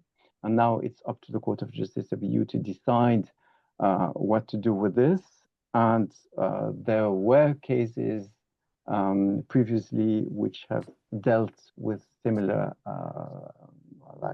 situation. But here, one interesting facet is that there was, in addition to potentially a trademark issue, also a copyright infringement situation in which allegedly the defending company would have copied some copyrights without authorization of works which would have been created by Jean-Charles de Castelbajac himself. So the question is it deceptive or not? So it will be up to the court to decide what shall be the criteria for this. And as I was saying, this is not the only dispute which has arisen in those circumstances, and I'm sharing a few other disputes, of course, in a non-exhaustive manner, and I'm sure some of you already know them, including another decision which was rendered already some decades ago, 20 years ago, by the Court of Justice about the same situation, Florence Emmanuel, also in the fashion industry, which complained about the use of the trademark corresponding to her name. And in that case, the Court of Justice essentially said it's not because the creator has no connection with the company which now own the trademark that this should be deceptive. You need some additional factors which are now somehow put at being tested and being clarified by the Court of Justice in the Castelbajac case. From a French perspective, the Inès de la Fressange case, and also a Fiorucci case, interestingly, for our friends from Italy. So that means, as I was saying, this is something that must be on our radar, and hopefully this is something that should be addressed in a clear way from a substantive law standpoint in the contract, because these situations basically all arose in the context of sale of assets at some point, and you could think that this could have been addressed in a clear and adequate manner in the contract, but unfortunately that was the case. So that's the substantive law discussion to say, how do you allocate the rights between these different categories of rights, naming rights versus trademarks? And secondly, and quite importantly, also what dispute resolution mechanism would you include in those contracts to make sure that you avoid this like judicial disputes, specifically, and I'll wrap up on this, the Jean-Charles de Castelbajac case, which has been litigated and still litigated quite extensively before different fora. So what to do from a contract perspective and also what to do from a dispute resolution perspective with the key role, I think, to be played by ADR mechanism. Yeah, thank you, Jacques. So I think we might stop here for a while before going ahead with the third and last question, because we have actually some questions from the audience. And one is from Reyes Campello Estebarance, Ciarb member and WIPO neutral. The question is for Gustavo, but that's the topic that we are discussing right now. So also the other two speakers can of course intervene. Question is how, Gustavo, how would you think the mediation that contribute to the benefit of the intellectual property protection system, and how should it be articulated? Sorry, I lost the question, don't know why. Maybe Gustavo, you can go ahead with the first bit of question, then I'll try to retrieve the other one. The first question, I'm a national judge on behalf of the judiciary, but I don't want to have the monopoly of deciding all kind of cases. So I think ADR are there for something. I think what we have to create is, as I said before, an architecture of protection for IP owners and to promote competition. We have to remember the pre-market is our main goal. And for that, mediation plays a very, very important role in the allocation of the disputes, because it's one resource that's it's complementary to the judicial system. And also the judicial system has not resources to we have to be honest, at any country. We don't have the resources to respond to any litigation that we can have.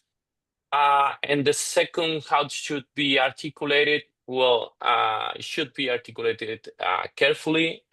I think that the problem is that we can get lost in the promotion of mediation or even arbitration if we go to other ADR, because sometimes it's like a fashion, and you have to understand me. I say a fashion, but because if the legislator says that we have to all go to mediation, then we should all go to mediation. So, and maybe we are losing something in the middle. Mediation has to be guided by high quality standards, especially in IP. So not every institution can do mediation. Not every mediator can do mediation in IP. And so courts have a duty to the market and to the economic operators to provide the best options in the market for getting these high standards, quality standards in mediation. Thank you, Gustavo. I'm going to read just the last bit of the question. I don't know if you want to add something, because the last bit is, would you like to add any comments about the options that are starting to be open for ADR, in particular in the Spanish law and litigation system? I just said that the ADR in Spain, it's a quite a national thing. That's but just to explain that this is a very new law. It's a 2025 law. The legal framework is not thinking in IP law disputes. It's not thinking either in competition law disputes. So our challenge as the specialized IP court in Spain is to create this atmosphere without infringing any law. But I think we are working on that. Thank you. Thank you. Francesco, would you have some comments with this interplay between litigation, court litigation, and ADR? And especially, could you please tell us if in Italy, with the IP rights and the specialized courts which have been established in Italy, there is a mandatory order for the parties to mediate before going to litigation. Thanks. No, it's the IP infringement is not an area where mediation is compulsory in Italy. So it's not common in IP disputes, court litigation to see mediation. What I would say is that the mediator is often and should be the judge. The judges really try to push the parties to find a settlement. This happens every time, every hearing. It's the first half of the hearing is discussing with the judge on possible ways to settle the case. Good. Jacques, would you have any suggestions under the academic perspective? Yes, sure, but also perhaps from a practical perspective, and picking up on what you just written, Olivia, in terms of what could arbitrator do in case of the Castel-Bajac dispute. Certainly, arbitrators would have the power to issue temporary relief, same as courts would be in a position to do so. But I think in those situations, coming back to the Castel-Bajac case, where you have, again, the founder who is unhappy because his name is used by a company with which he has no connection, in addition, a company which potentially infringes on his copyright. To me, that would be typically a situation in which you could think that mediation could be of highest value, to think about creative solutions, because coming back to what you mentioned in the chat, so of course you may perhaps go for hard protection in terms of temporary relief or court proceedings or arbitration proceedings, which ultimately will decide whether, say, the trademark is valid or not.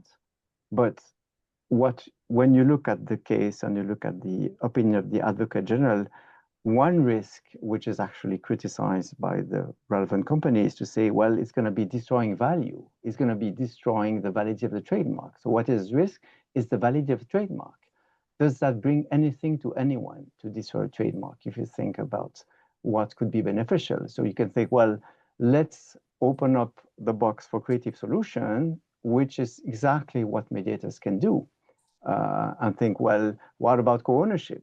What about sharing revenues for the benefit of the designer, instead of having only kind of a black or white solution, which can be either the trademark is valid or it is not valid.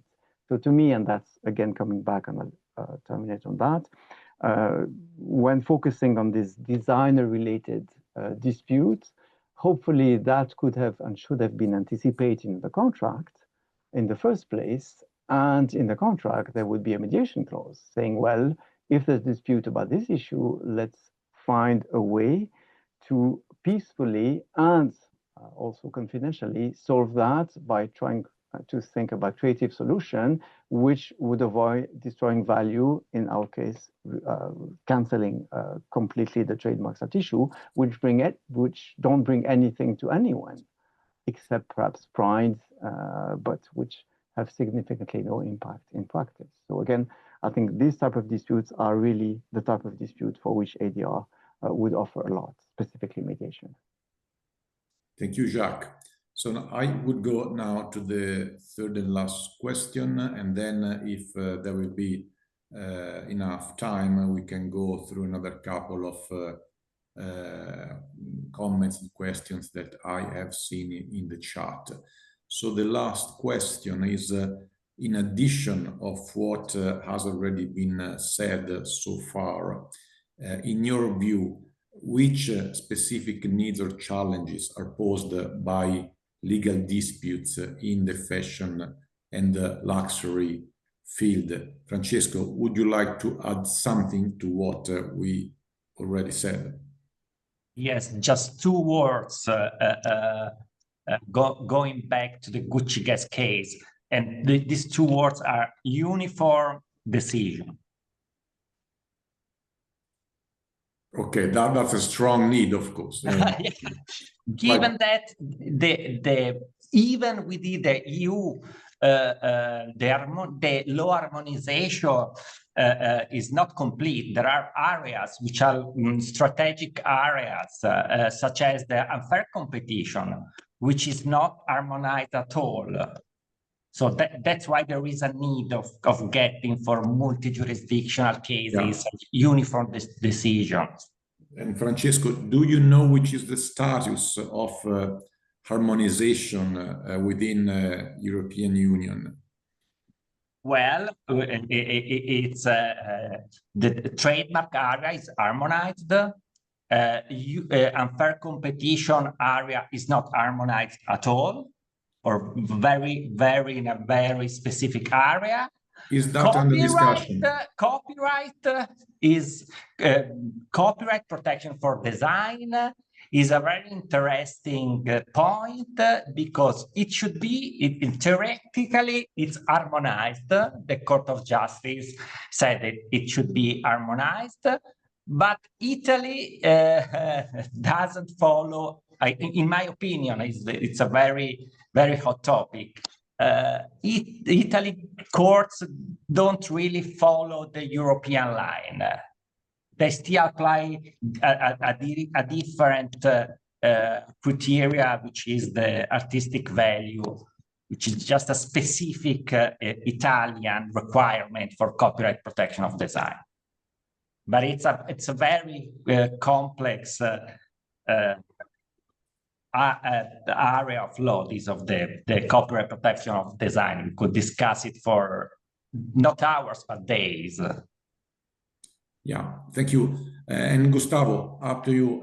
Do you see specific needs in this field and a room for improvement? Yeah, I think it's open. It's really, we have a lot of challenges, and the community, the whole IP community has to deal with many issues that are not close. I totally agree with Francesco. The question of unfair competition and the lack of harmonization, it implies a very high problem, because at the very end, what we find in many cases is that we have IP rights and also unfair competition infringement. So the unfair competition is all related to the IP and to copyright also. So we have to deal with different IP rights and also with unfair competition, and we don't have that harmonization. Then the problem that has been said by some of the here in the chat, I think Olivia said that one of the difficulties is the fact that the appreciation of originality, validity, and what is an infringement or not can vary enormously from one country to another country. Totally true. And that's a very big problem. We see this in the Gucci case, and we also have the problem that I think there is also a cultural approach to the infringement. I can say the cultural thing, the cultural value of design. For example, design is not the same in Italy, in France, or in Spain. Our approach to design is a Spanish approach, but has nothing to do with the Italian, for example, approach. I don't say that it's better one or the other, but they are different. So we have the problem of legal certainty there, and we are in a common market. That's a problem. So giving uniform legal certainty to IP right owners, I think it's very important. It's also, we have also the challenge of goods should be a speed and have a high expertise. It's not just injunctions. But this has not to be taken for granted, because requires a strong commitment from judges. We are working really hard on this, and judges, of course, we play a normative role in the game of fashion, but we should be able to understand the language of designers and trademarks. And I think that's very, very important. We also have the digital world and all the challenges with copyright designs, with the metaverse. And also we are still trying to draw the line between copyright and designs after COFAMA. So also we have problems with compensation, as I said before, with the Inditex case. And I think the Inditex case shows the weakness of relying too much on royalties and too much on the system of compensation that we have right now. And my worry as a national judge and practitioner is how many times the infringement becomes profitable due to the lack of economic understanding of the infringement. I think that's a failure of the system. Also, the criminal and civil interplay, the system is clearly inefficient for IP owners. We should improve this. And fourth, I will end with this mediation and ADR. I take the question that Reyes have made before. And just to say that we, in fact, recently have reached an agreement with WIPO to promote mediation directly in our court. And I think for brands and designers, this is part of the future of the European Union, which must be a system, an ecosystem of protection, fast judicial measure, especially courts with high quality standards and world-class ADR. I think that's the future, and we have to work a lot on this. Good to know. Thank you, Gustavo. Now, a last opinion from Jacques on this point. Would you have some tips, some suggestions? Just very briefly, just picking up on the last point that you mentioned, Gustavo, in terms of ADR and mediation, I think what we see, and always that's the same story. I mean, I've just been discussing quite a lot about the Castelbajac case, but obviously not every designer is Jean-Charles de Castelbajac. He's got resources, he's got the financial tools to go and try and enforce his rights. So what do we do about the other designers, the vast majority of designers? For them, obviously, it's critical to ensure that protection mechanisms are available at a cost which they can afford. And from that perspective too, obviously, ADR, from my perspective, is something to be promoted and to be conceived. And I very much liked, Gustavo, when you mentioned, under your control, of course, saying that ADR is part of the ecosystem. So this is something which can be integrated and promoted in all possible ways. Obviously, that cannot, and I'm obviously fully aware of that and fully agree with this, cannot apply in criminal proceedings. You have to hit strong if need be.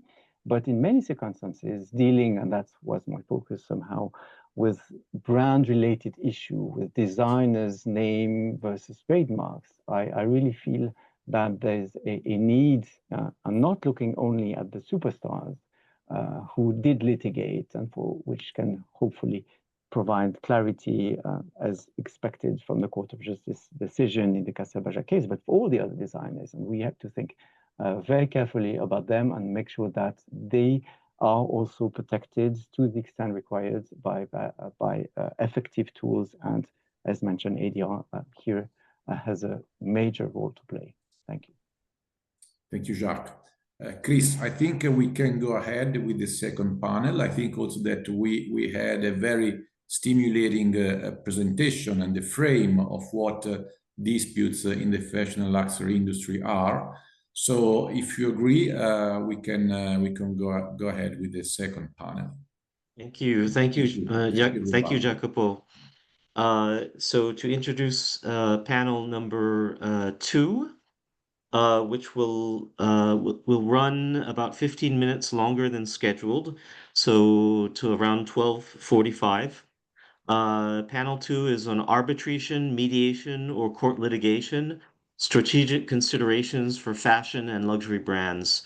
The moderator will be Ms. Heike Volgast, the head of WIPO AMC, and she will be joined by Ms. Susana Fernandez, head of IP strategy at Inditex, Mr. Gianpaolo Coppola, partner at LCA, Ms. Joyce A. Tan, founding partner at Joyce A. Tan and Partners, and Ms. Zhuang Zhe, and excuse me if I'm mispronouncing that, senior partner at Tiantong Law Firm, IP Law Professor at South China University of Technology. So Heike, I'll turn the floor over to you. Thank you very much, Chris, for the introduction, and good morning, everyone. Welcome to the next panel.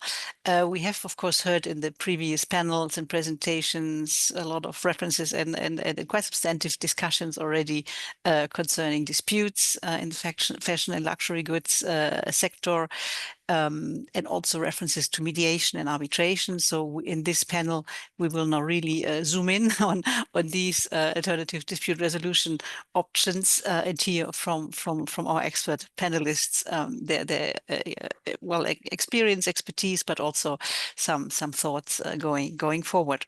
So let's start and go into the topic straight away. I would like to start with Joyce Tan as a first speaker and invite her to share some initial thoughts really concerning dispute resolution in the fashion and luxury industries sector and how those could be best resolved. Please, Joyce. Thank you, Heike, and good morning to some, good afternoon to some. Over here in Singapore, the sun is already almost setting, so I'm very mindful of the different time zones. It is my pleasure to be here. And thank you, Heike, for letting me make some observations and introductory comments on the fashion and luxury industries and disputes in this field in particular. So I just want to make some broad observations that I believe characterize these industries and therefore have an impact on the way the interests lie in terms of the resolution of such disputes. And I think it would be trite for me to say that, you know, in the fashion and luxury industry, it is typically very high profile if a dispute were to arise.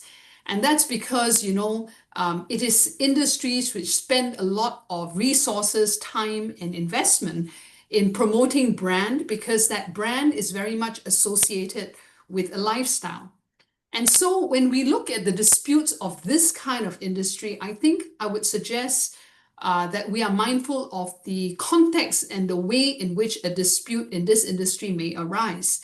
And without at risk of oversimplifying it, I think it could come up in two typical type of scenarios.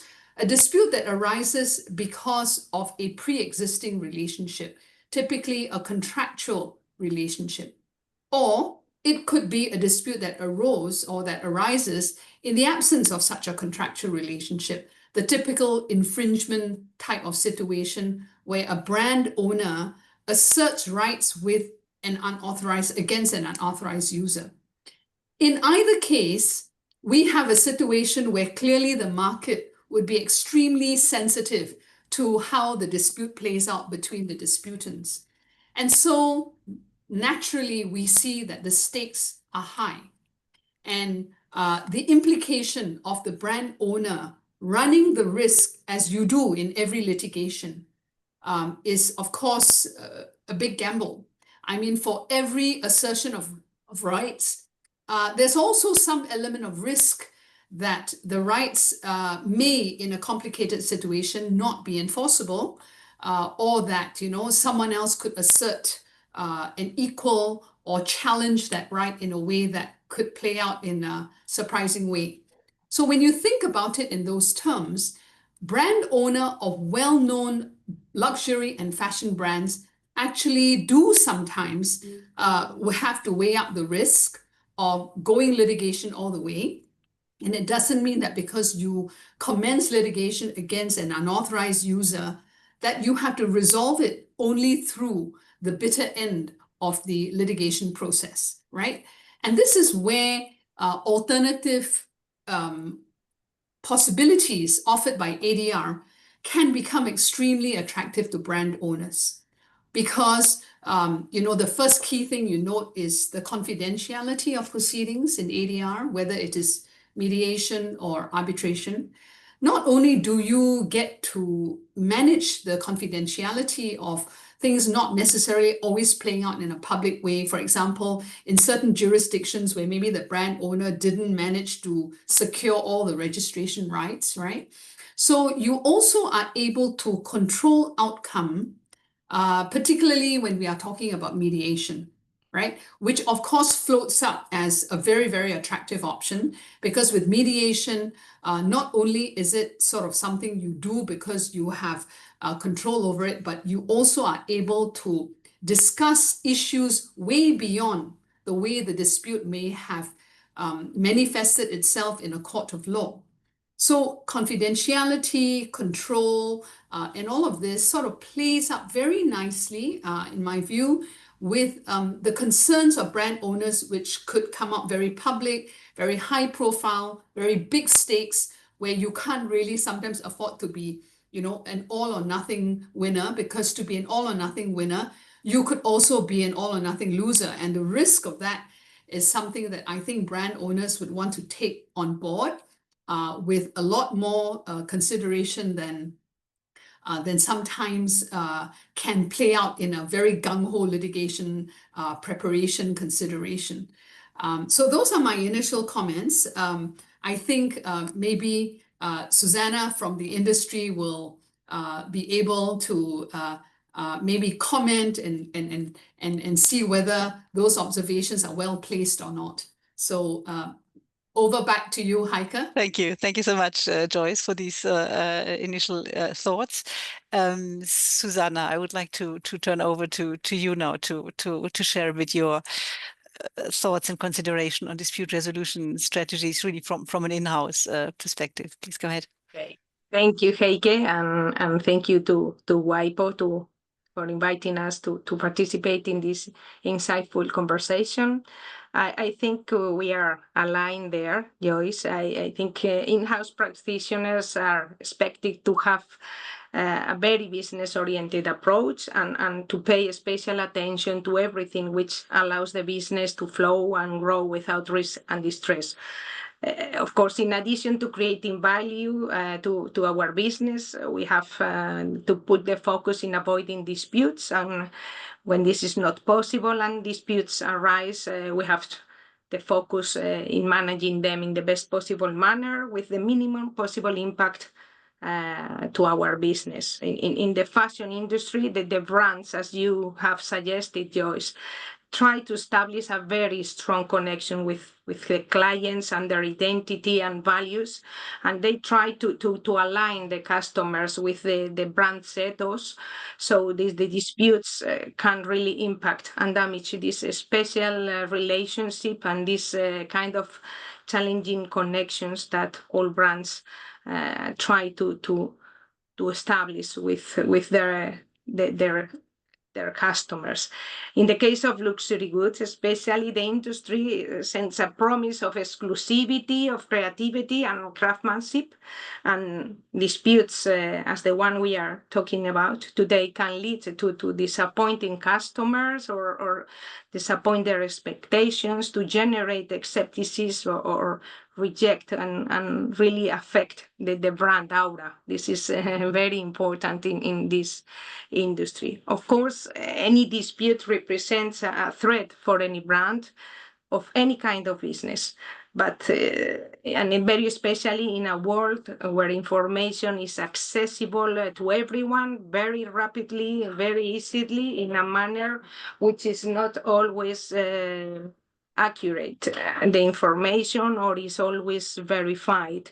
The trademarks and in general, any IP disputes always refer to elements which are key in this special connection, in this special conversation that brands have with the customer and with where fashion and industry business establish a relation with the customer. So the public access of the customers or the general public to such disputes and how each business deal with them is definitely a very, very sensitive an important matter, and this is why confidentiality and communication aspects are of great importance when managing these disputes and have to be considered and valued together with purely legal and technical aspects. When the dispute refers to contractual relationships or situations, as you have mentioned, Joyce, I think that the parties have certain control to decide and agree the manner they want to deal with problems when they arrive. And the good thing is that this is normally discussed and agreed in a moment where the main focus of the parties is to build a relation that they have common interests and there are profits in this mutual relationship. Arbitration is usually used in dispute resolution clauses in the fashion industry, for example, in contracts like franchise. But my impression is that in general, when companies can rely on safe regulation and safe courts, this is generally preferred and more widely used. However, that is totally true that alternative dispute resolution, as we are listening today, these alternative systems are becoming more and more known and used, sometimes by imposition of the courts or procedural rules, as the new regulation in Spain, and sometimes encouraged by the parties' knowledge and past experience with these alternative methods. In this point, I think we all know that all our advisors, especially when cases are very relevant, we all are working with advisors. So the knowledge that the advisors and the experience that they have in respect to these alternative methods will influence how companies consider them and whether to use them or not.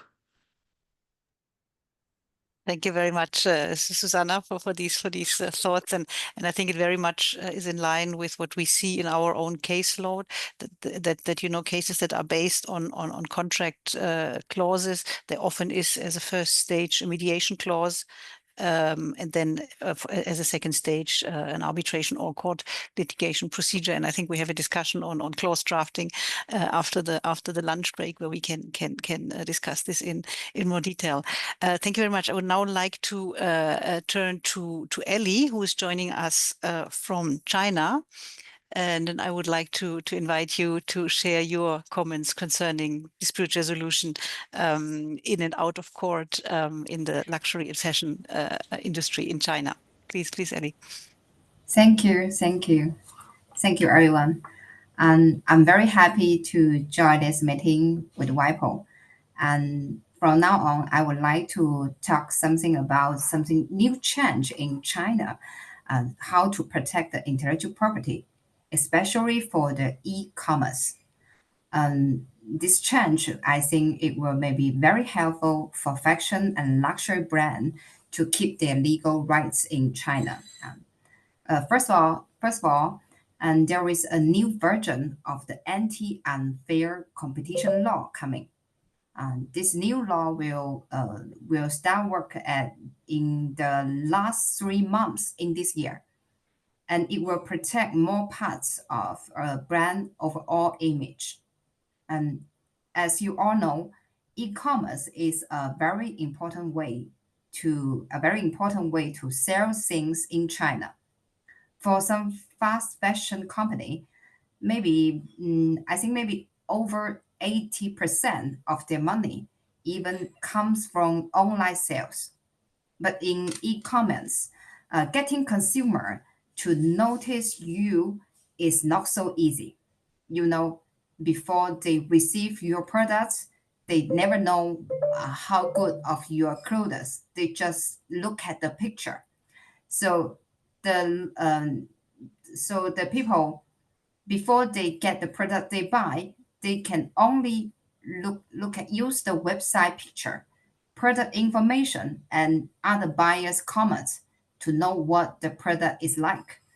So all these things together make a brand's online image. We call it online image.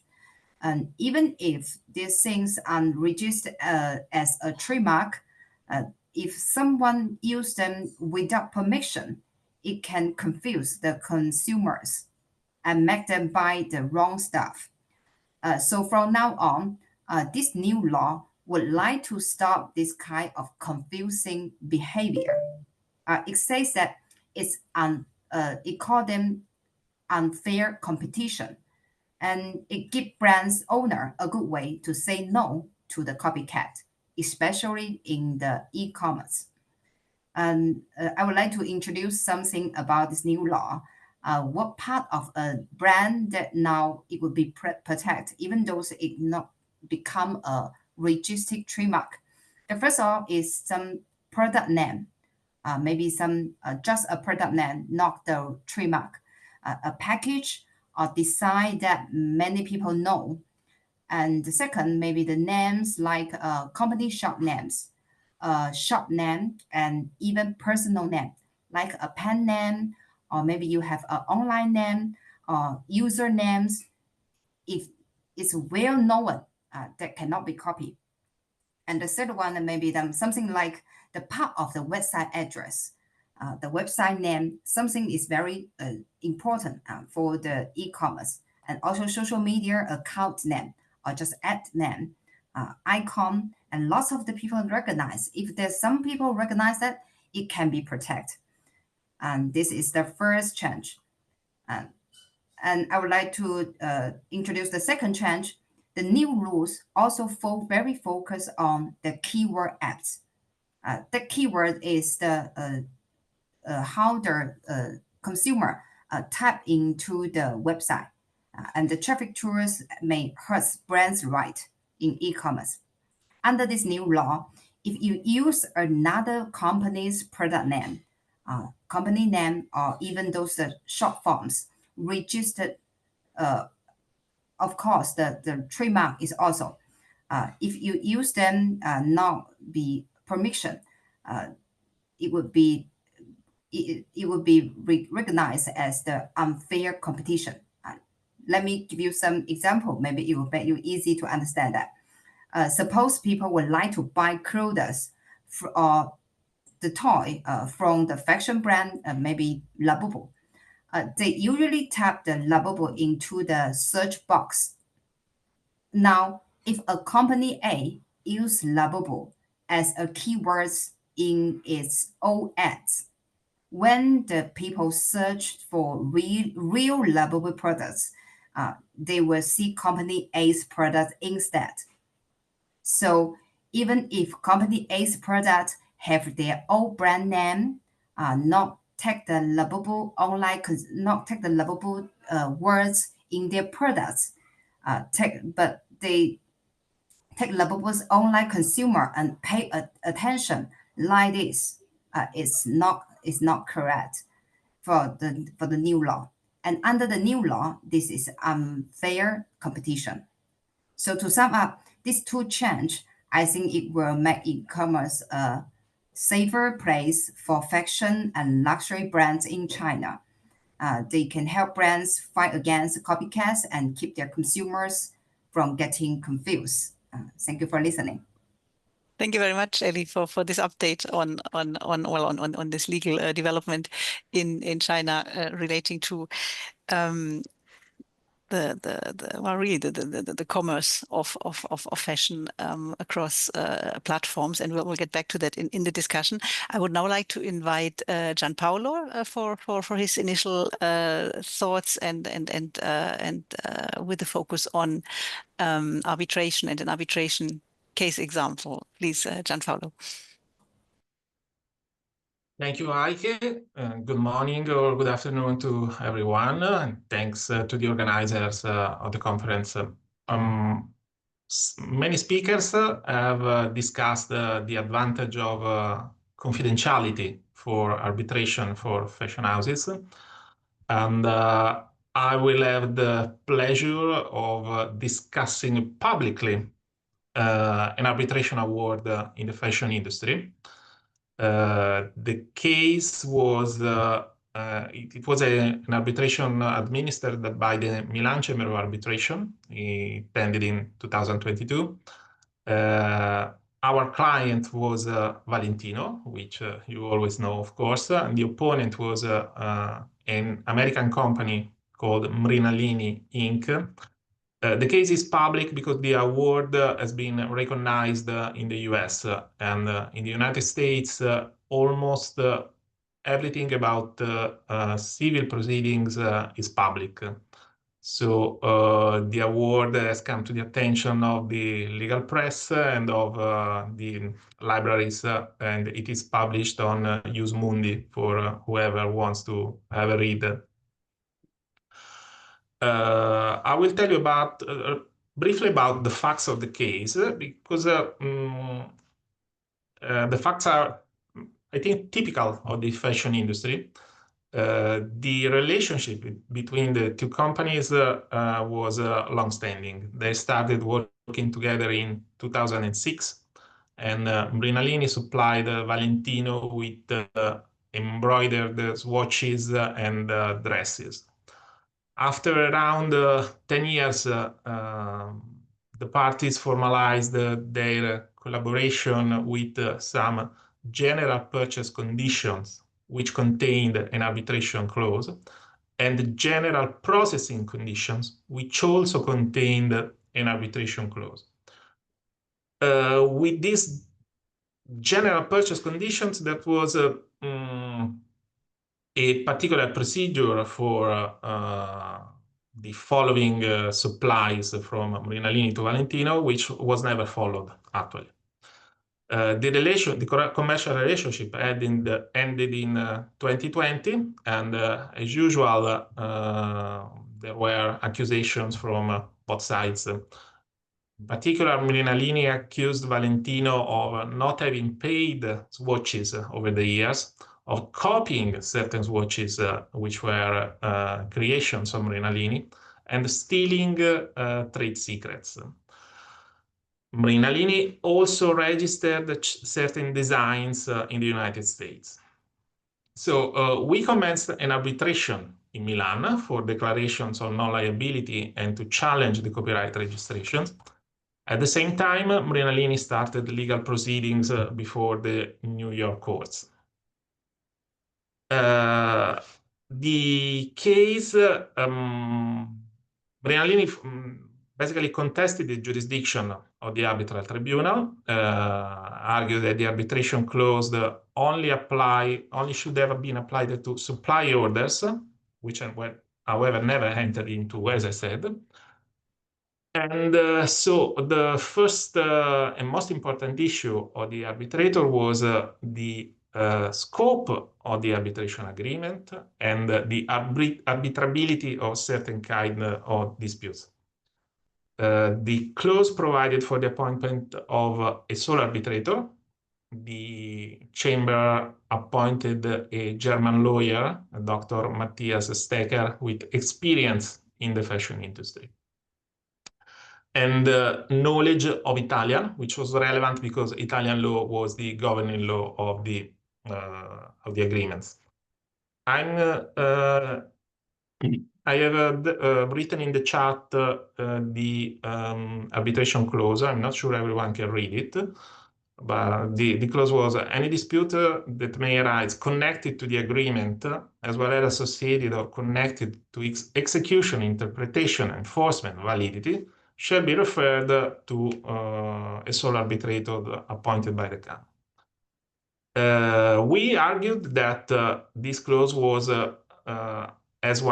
was to be interpreted as widely as possible because it made reference to associated, connected, execution, interpretation, enforcement, validity.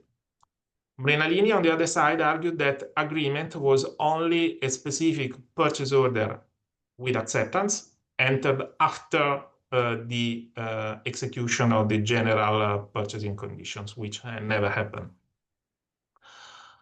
The arbitrator's finding was that the contract referred broadly to disputes connected to the agreement and associated to the agreement, and that under Italian law, a wide interpretation had to be favored.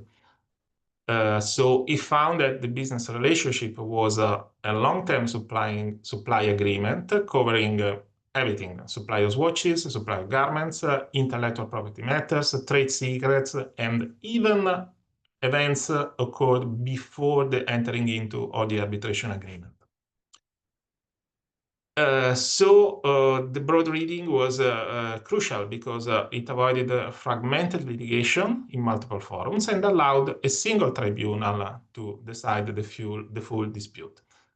The arbitrator found in particular that Valentino owed no amounts to Mrinalini for swatches supplied or not paid or whatever, and also rejected the trade secret claims made by Mrinalini. Another typical example of disputes of this kind, when the commercial relationship ends, the supplier says that the fashion house has stolen the secrets because the employees of the fashion house have visited the plants of the supplier over the years. The arbitrator found that there was no violation by Valentino, in this case. And finally, the arbitrator ordered cancellation of the registration of the designs that Mrinalini had done in the United States, because most of the garments or the design in questions were of dresses used by Valentino for decades sometimes.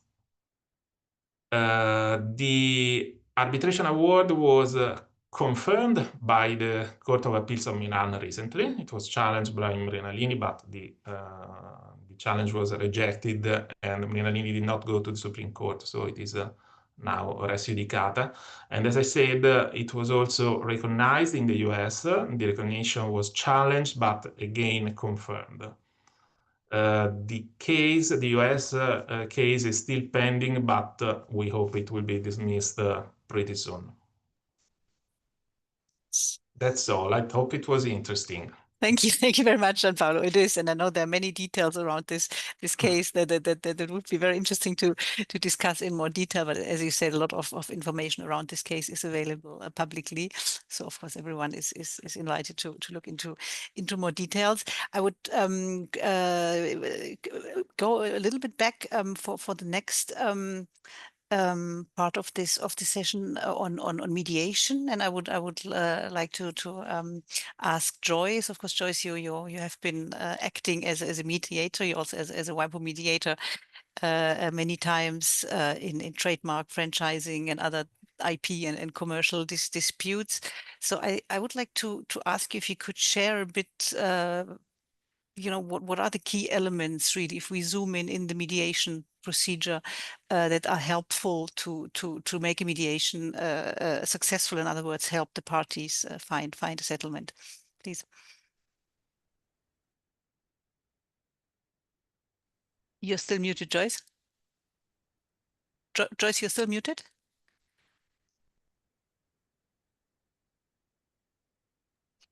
Apologies. No problem. Heike, I was just thanking you for the opportunity to address the question. And one thing that strikes me is what Gustavo said at the earlier panel, where he said, when it comes to IP dispute, you have to kind of first recognize that there are some unique, handling of disputes that involve IP. So with that anchor, I want to say that in my experience, the first thing I would say as a mediator is that every dispute is unique. No matter how many times you think you have seen the same issue arise, when you sit and you start listening to the parties, I have never seen, however similar the issues may be, that the dynamics of the dispute are the same. Because the people are different, the companies are different. And I think the recognition and navigation of the dispute based on that first principle is very helpful. Why? Because as you asked me, Heike, what do I believe makes for a successful mediation? I think it is really to recognize that the parties have come to you with the hope that you can help them resolve it. And therefore, the first thing we want to do is to give parties the assurance that they are not only being heard, but that basically they need to know that they are being heard. So it's not just going through a cookie cutter kind of process, even though we have certain disciplines in every mediation. The point is we must be first prepared to take the parties and their dispute on their terms. Why? Because mediation is a voluntary process.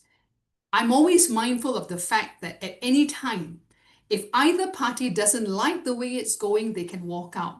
So the first principle is to keep them believing in the process, having faith in the process, and wanting to participate with all their might in the process, because what makes for a successful mediation is primarily the parties.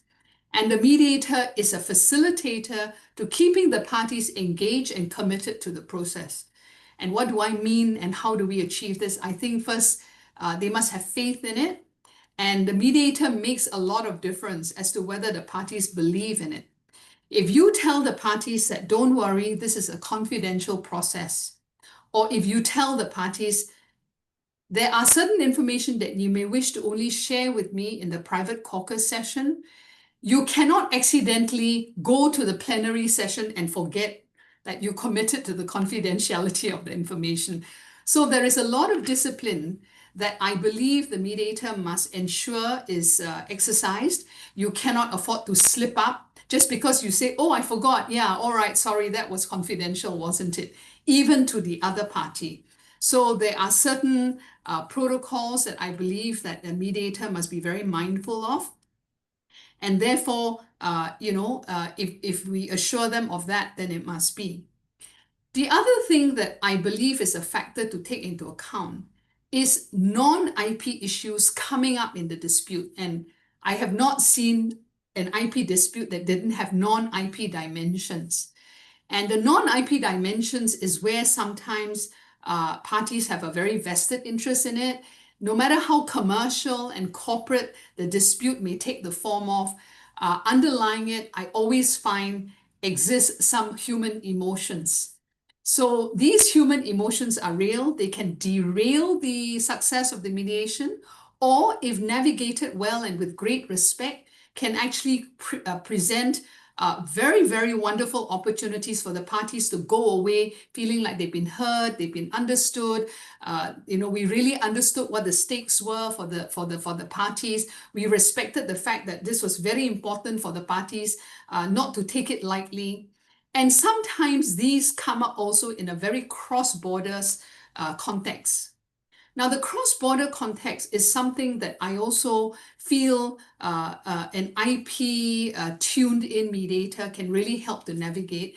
And Heike, you know the many WIPO IP disputes that WIPO has provided mediation the opportunity to settle across 6 jurisdictions.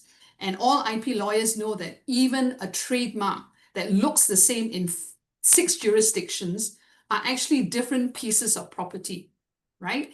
They get registered separately in 6 jurisdictions. They look the same to the lay people as the same mark, but we lawyers know that they are the subject matter of different property rights.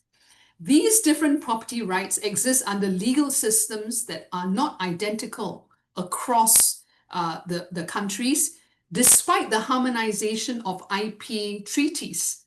They are ultimately still differently in existence. And mediation provides this wonderful opportunity to actually be nimble in coming up with a solution that apparently is uniform, but that takes into account the different legal considerations, including what is on the register of each jurisdiction. I looked at the questions on this in the chat group, and there was one question that talked about how do we do this if we don't have a unified IP court? Well, I think the courts cannot do it, but mediation can, especially if you go through WIPO, because they have a huge inventory of mediators from all over the world. I mean, the kind of WIPO IP mediation that I have done have often been not confined to one country, and in some instances, they don't even have a Singapore element. And it doesn't matter. I am not handicapped by that because of the process of mediation.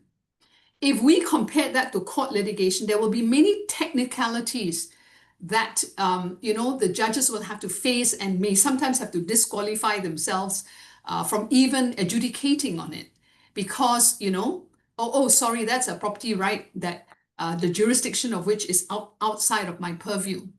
As a mediator going cross-border, we don't have such problems. We have the kind of flexibility, not only in terms of law, but also in terms of legalities and in terms of categorization of the character of the mediation. Of the dispute. So do I sound over-enthusiastic about mediation? Well, I'm not trying to, I can tell you that, if I'm trying to pare it down. But I have seen disputants, because in the Singapore court system, mediation is something that is weaved into the court system. And so lawyers are required to actually attempt mediation before they go for final trial. And I want to mention that because I have seen and encountered practitioners who come to mediation before me, almost kicking, screaming, and basically saying, let's get on with it, let's get this over and done with, because I'm here only to go through the process. By the end of it, and I will, this is a real life situation where the very same lawyer who started the morning that we ended up close to midnight at the end of it and saying, well, that was magic. And that meaning mediation, okay?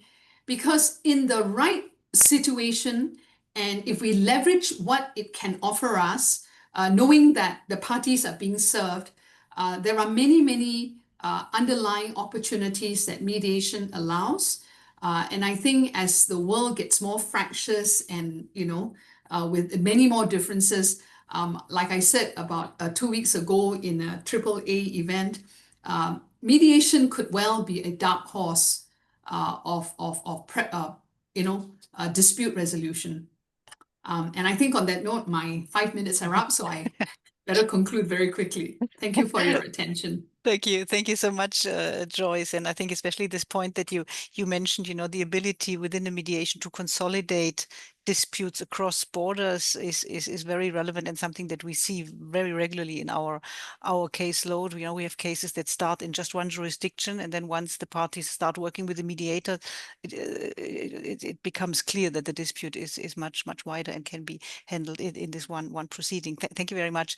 You touched on one point, and I would now like to ask Susanna perhaps to share her thoughts on on disputes that are pending before courts. And we also note in our own case practice at the WIPO Centre that more and more courts are actively encouraging the use of mediation if it's not already mandatory, depending on the jurisdiction.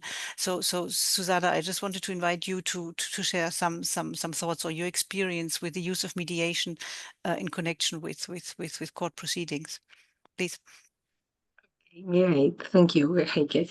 Well, I think business is, they all have a very practical approach and normally don't they try to take things personal. So it is quite typical for business, even when they are involved already in court discussion, because there's been a contractual dispute or an infringement claim or trademark dispute. It is quite typical in our business that still parties tend to still have conversations and try themselves to put a procedure on hold to negotiate at any stage of the proceeding and using suspension, cooling offs or similar resources to still give them the chance to put things in order. But it is typical from, I think, almost any jurisdiction that there is in the procedural route stage in which the parties are specifically invited to consider settling the case or solving the dispute before entering in the real confrontation part of the proceeding. And sometimes this is a formality that is not taken into account, that is only say, well, there's no B agreement. Obviously, we have started a litigation, so let's go on with the battle. But sometimes more and more, I think, is usual that in that part of the proceeding, the different jurisdictions establish the obligation to have a real mediation with an accredited mediator and to try to solve the case in this manner. This is, for example, very typical in the United States and in other jurisdictions, and in other cases is the judge himself or the court that takes that chance to really help the parties to consider the risk and the uncertainty which is attached to their dispute, and that every position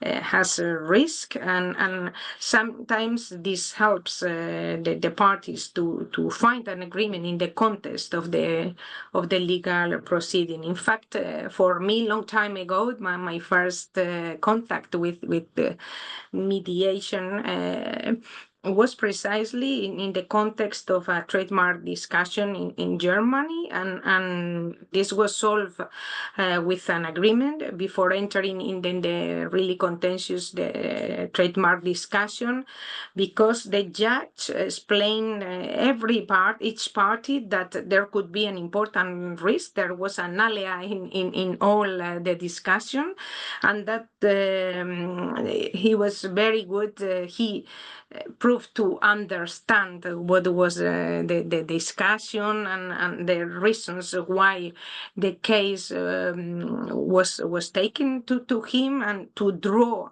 or to force each party to visualize a losing scenario, because he said this is possible for both of you.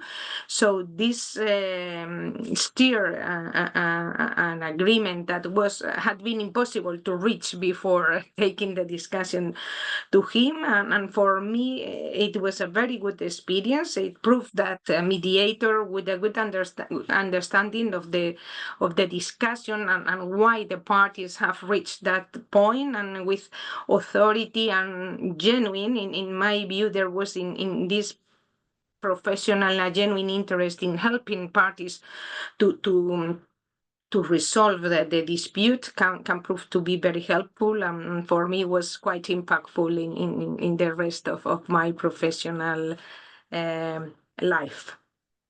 Thank you so much, Susanna. Thank you. And as mentioned, I think this is really a trend that we observe here at the WIPO Centre, also through our collaborations with courts, that courts are becoming more and more supportive of mediation. I know we are approaching the end of the session, but I wanted to give quickly the chance to Ellie and then also to Paolo for some additional comments. So just perhaps start with you, Ellie, following up on your comments before in connection with platforms and e-commerce. That's also something that we note here at the WIPO Centre. There's a lot of interest. We have started collaborating with some platforms to encourage the use of especially mediation, for some of these disputes that arise through the trade on platforms. So just wanted to ask you about your experience with dispute resolution options for these types of disputes, perhaps just in a few minutes. Please go ahead. Okay, thank you, Heike. Especially exactly in China, the case is too much. So every people would like to make it hurry up and make the case will be solved. So mediation is very important now to make sure everybody can take it easier and quickly to solve their problem. For my experience, and I would like to share some experience about this one. And the first of all, is the copyright dispute between Shein and Tim. They are all in commerce. The Tim seller uses Shein's original design without permission. and I make the mediation with the court. And we go to the court, but we just get the mediation. And both of them all agree that just to make the agreement, and team took down the infringement products in 1 week. And the Xin are very, they didn't ask extra compensation. So both of them are have a happy ending. And the case just ended in only 10 days. I think it's much better than others. And the court is very happy because they skip lots of cases. So everyone is so happy from the mediation. I think that's a wonderful choice. And maybe from the new time and more in commerce would like to try the mediation. Maybe I hope someday they will send their case to WIPO, to you, to help them to solve the problem. I think it would be also much better. Because I have tried to make some mediation, even also HBO and CBTE, BYD and Avanci, especially not only just copyright and trademark, but also SEP and other types of intellectual properties. Thank you. Yeah, I think it become more popular. Thank you, Ali. Thank you. And again, that's I think something that we observe in our caseload. Marco mentioned it in his opening remarks that we see a strong growth. So we're very happy to see these cases come our way. Thank you, Ali. And perhaps just a quick final remark from Gianpaolo, if I may, Chris, very quickly, just to follow up a bit on your case example. And I thought it was really interesting how you described, the issues related to the clause. And again, there will be more of a discussion on that after the lunch break.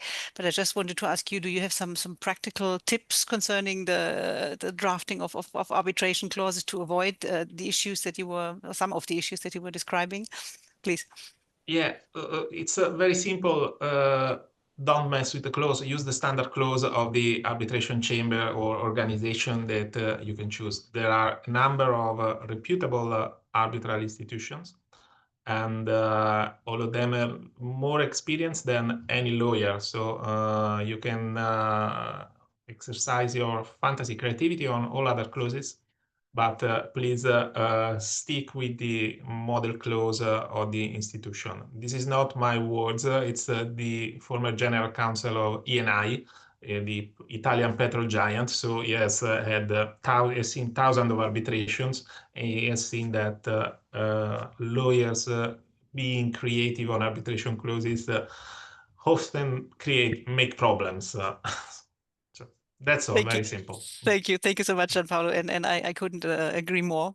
I think we see in our practice that the standard clauses work very well, whereas sometimes some sophisticated drafting can raise more questions than is perhaps intended. Thank you so much. I think we should conclude here. I'll hand back to the moderator to announce the next steps. But I'd really like to thank all the speakers very warmly again for this session. And I see there are many questions also in the chat, but I think we will have time in the sessions after lunch to address most of them. Thank you very much. Thank you, Heike. Thank you, Heike, and thank you to everyone. Right now we'll have a lunch break. It'll be a little bit shorter than planned.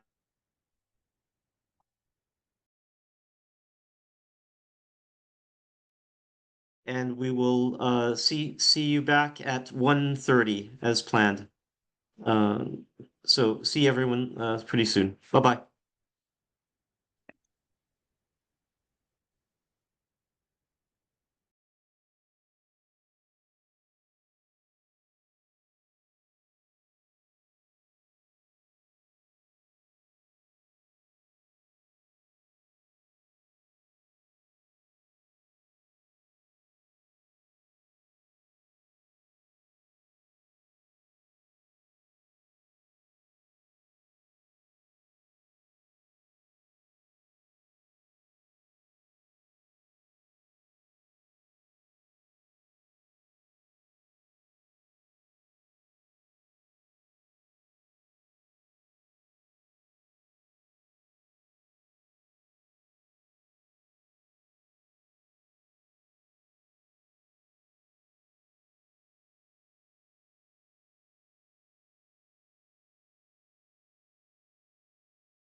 Hi, Chris.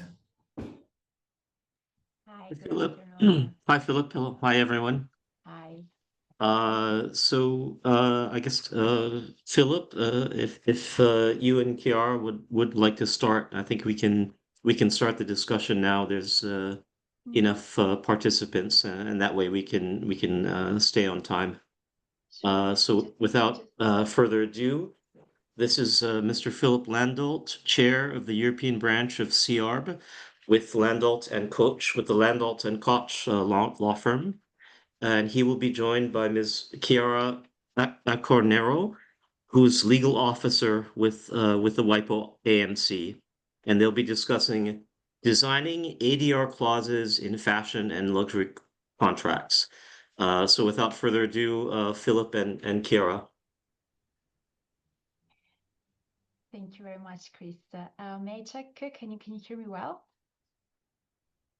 Not so well? Okay. Is it better now? Yes. Okay, perfect. We'll keep it like that.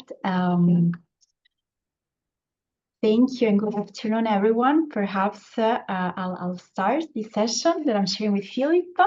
So we already anticipated during the previous panel discussions how dispute resolution strategies and also drafting are as important, but also very much overlooked. And we see that in our practice, where we see any kind of dispute resolution clauses, and sometimes even no dispute resolution clause at all. So sometimes the dispute resolution clauses are not even included in the contracts.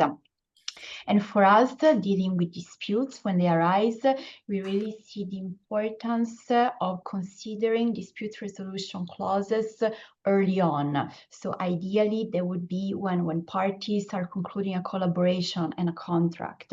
So really including the dispute resolution clause, the mediation clause, the arbitration clause already at that stage. And this is very important, in particular for mediation and arbitration. And I'm going to share just a few slides here. And this is because unlike core litigation, mediation and arbitration are voluntary procedures.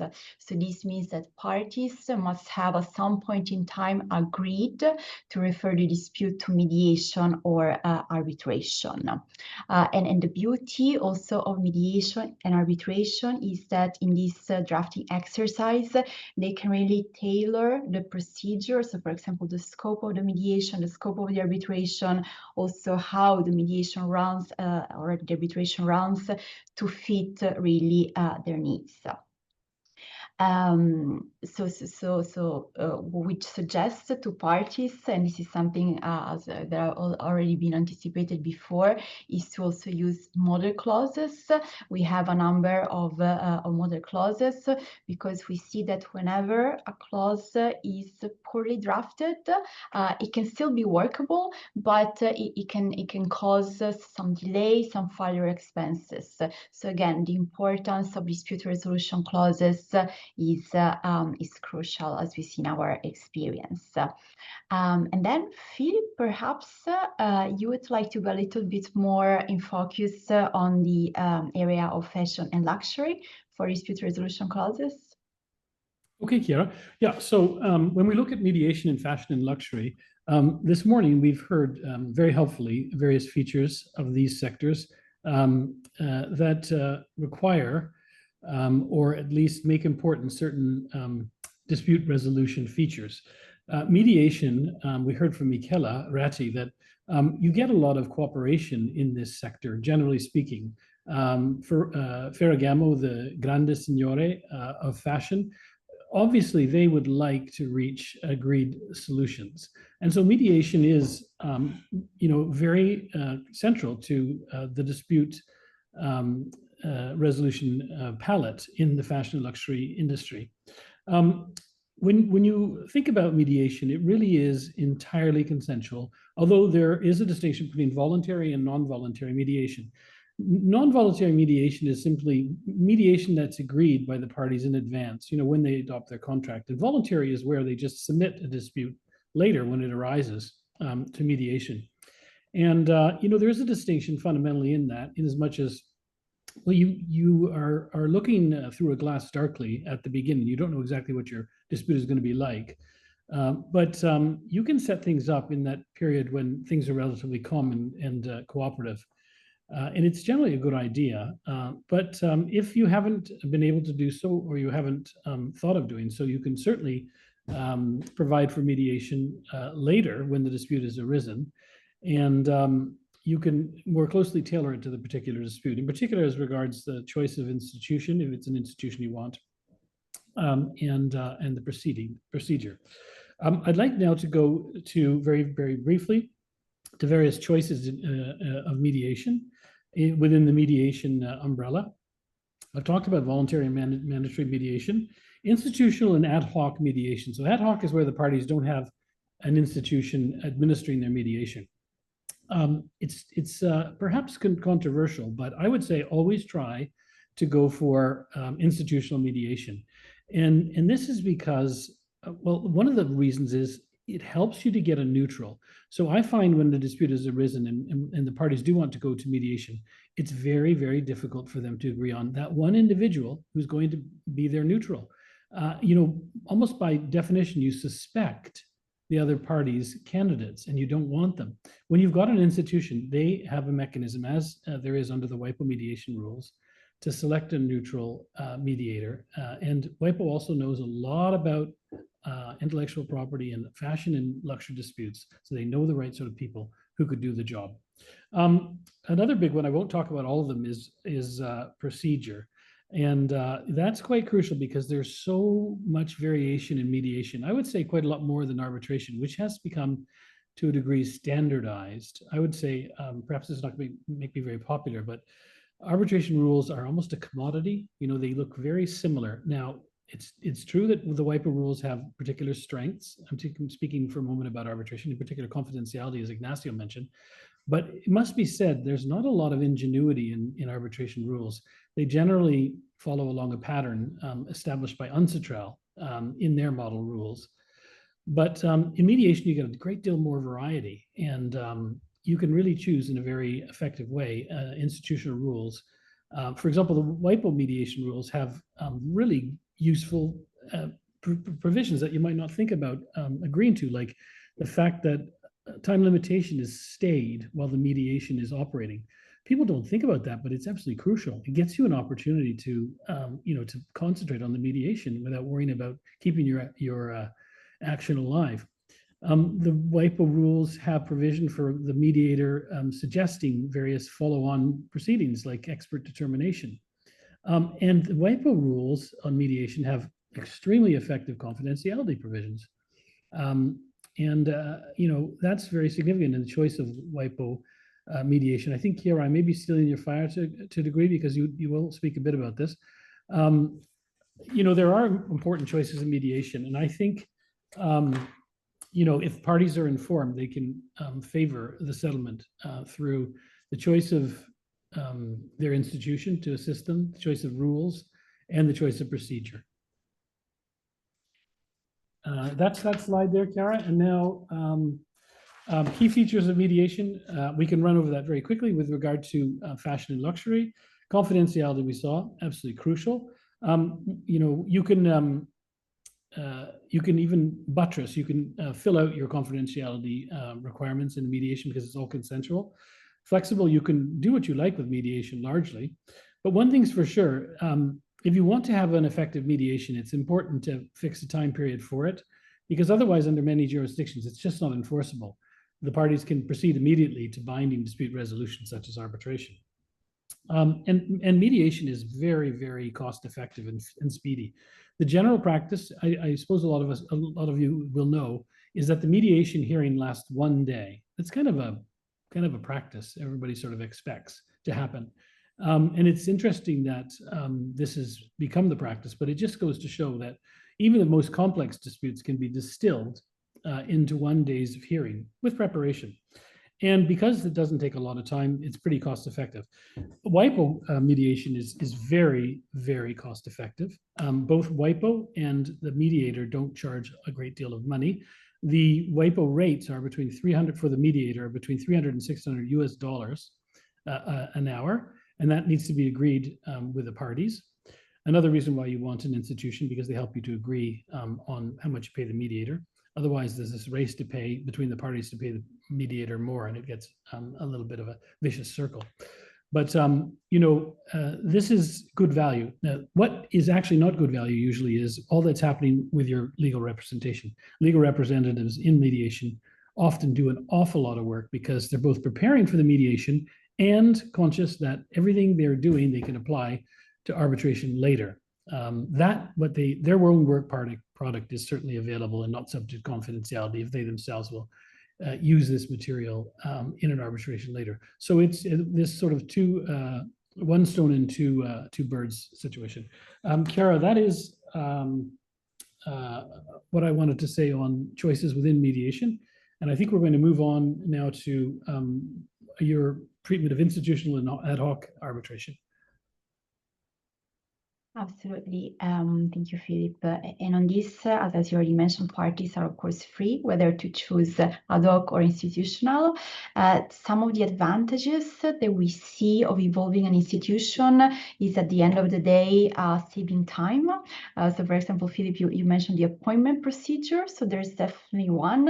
And I don't think this has been raised yet. So perhaps just to also anticipate a little bit how it works in our experience, how appointments work, for example, in a mediation procedure.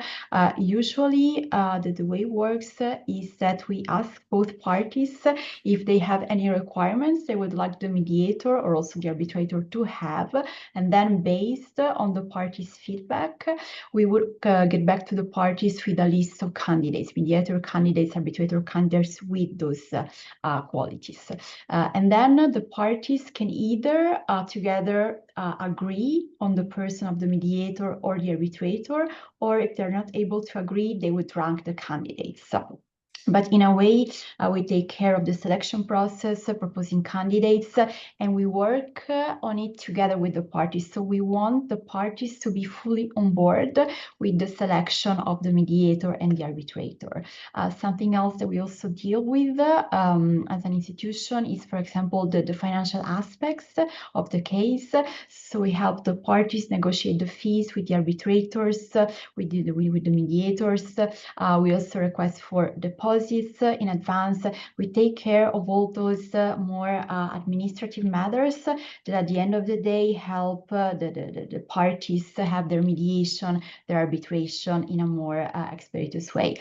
Something that we also do, and this is, for example, when parties do not have a contract, so say it's a case of infringement and they decide to refer the case to us, for example, pending court litigation, we can also help one of the parties to propose mediation to the other party. We can assist them on how to refer the dispute to the other. So it's all this procedural assistance that is part of our administrative and institutional role. And perhaps just to get back also to when to start mediation, when to include the clause, what to do if there is no clause.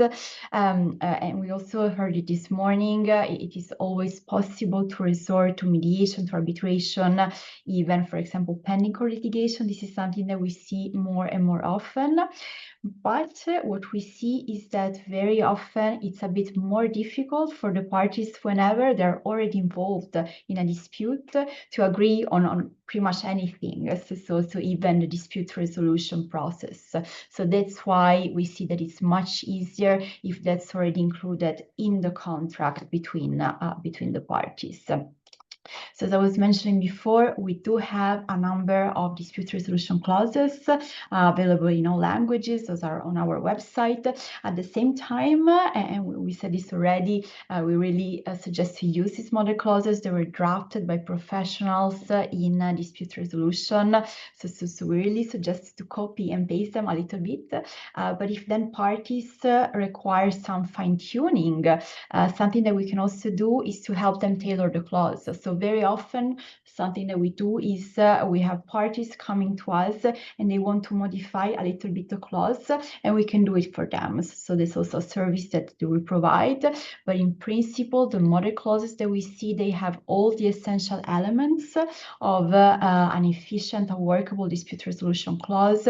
One of the clauses that we see the most and that we end up suggesting in most cases is the one here. It's a multi-tiered or multi-step dispute resolution clause where there is first a mediation phase, so where the parties will try to resolve the dispute through mediation, and then should the mediation not be successful, then there would be an arbitration phase. So very often in our experience, this combination of mediation and arbitration, in this case expedited arbitration, works really well. Very often, in 70% of the cases, the parties settle during the mediation, and even in the cases where they do not settle, very often what happens is that some issues are actually resolved during the mediation, and then the remaining ones go to the arbitration phase, which then results in a much faster and also quick arbitration process. Also, something that we have is a WIPO clause generator. So this is another way of tailoring the clause, where here there are some additional elements that the parties can include. Of course, this is also available on our website, and parties, lawyers are more than welcome to use this. Our suggestion is always, also whenever this is used, it can also be reviewed by us, the final clause. So we're very, very happy to always give feedback to the parties. So at the end of the day, what we really try, the message that we try to send to the parties is to try to anticipate the dispute, try to think what kind of dispute is it going to be in terms of parties, so for example, scope, international, to combine the options that we have. So for example, mediation and expedited arbitration works very, very well. Also, whenever parties select arbitration, to think carefully whether they would like to have a regular arbitration or maybe an expedited version of an arbitration, which is something that we also have under our rules. There will be expedited arbitration, and it's a procedure where we have always had a very good experience because it's an arbitration that is conducted in a short time frame, and it's also an arbitration where, for example, there is always one arbitrator instead of 3 arbitrators. So at the end of the day, that makes the process quicker and also more cost effective for the parties. And also in expedited arbitration, the fees are fixed. So parties know in advance how much the arbitration is going to cost them. So we always try to also suggest considering expedited arbitration, especially for those cases that are a little bit less complex. And then, of course, as the ultimate takeaway is always use the model clauses and only modify as necessary. And that's also because in both mediation and arbitration, during the process, the parties still have the freedom to tailor the process at a later stage in agreement with the other party. Of course, we also see a number of, we call them problematic dispute resolution clauses. So to give a couple of examples, for example, we see sometimes, this one was arbitration in Geneva, where it's not very clear whether they refer to Geneva as the place of arbitration, so as the seat, or as the physical location where the hearing takes place. Or also there is very often some confusion between regular arbitration and expedited arbitration. So for example, they will say a WIPO expedited arbitration that normally only has 1, but with 3 arbitrators, and then we would have to go back to the parties and ask them what the preference is, and that takes time, so that can cause delays, or also when parties do not mention the applicable law in the clause. Of course, there's way to interpret it, and or the arbitrator can get to that, but that causes delays. So for us, it's always better better to have a very clear arbitration clause, mediation clause to start with. Something that we've seen in a couple of cases is that also the parties try to distinguish between intellectual property disputes and commercial disputes, or for example, non-contractual disputes and contractual disputes, and they assign some to a certain institution and others to another institution. And that's something that it's possible in principle, but it makes things extremely complex, because very often, at least what we see is that in a dispute there is no very clear-cut line, and then to try and to divide per right, per type of dispute also causes delays, causes a lot of unclarity, where in most of the cases that we see, the IP issues, the commercial issues are very often interconnected, and in any case also under the WIPO rules, commercial cases is something that we can deal with. So we also suggest to choose one institutional arbitration and to go with that one. Excuse me, Chiara. Excuse me for interrupting, but we have a few comments related to what you're talking about right now. I guess the first is from one of the panelists, Jacopo Naldini, who has reminded us that there is a WIPO clause, a WIPO Model Dispute Resolution Board, DRB clause, for the resolution of life sciences disputes. And I understand that Jacopo will, he may be sending a link to that to everyone. Also, we have a question from Chiamaka Anagu, who says, for mediation, and your slide is talking about arbitration here, but does the WIPO AMC charge the same fees across the board for mediation, or does it depend on the amount in dispute? And then secondly, are there any other institutions that handle ADR for the fashion and luxury industries? Thank you very much, Christopher. And Philip, of course, you're more than welcome to contribute. Perhaps to start with a dispute resolution boards. So this is a new addition. This is something that we introduced a couple of years ago. And dispute resolution boards are very often used more in for example, construction or life sciences collaborations. And this would be a dispute resolution process where you would have a board, so a number of people that would assist with the collaboration from early stages, so even before a dispute arises. So in that way, the board already knows very well all the aspects of the collaboration. Again, very often these are used not so much maybe in fashion luxury disputes, although if we think of some very complex collaboration, they could be helpful, but very much in the area of life sciences. And of course, this for Gianpaolo, but for whoever else, also the participants that is interested, whether for dispute resolution boards or in general to be also included in our list, of course, feel free to reach out directly to us. In terms of the fees, that depends. That varies so much. For example, in the case of expedited arbitration, we have some fixed fees, and that's based on the amount in dispute. The same is for mediation and arbitration, where there are no fixed fees.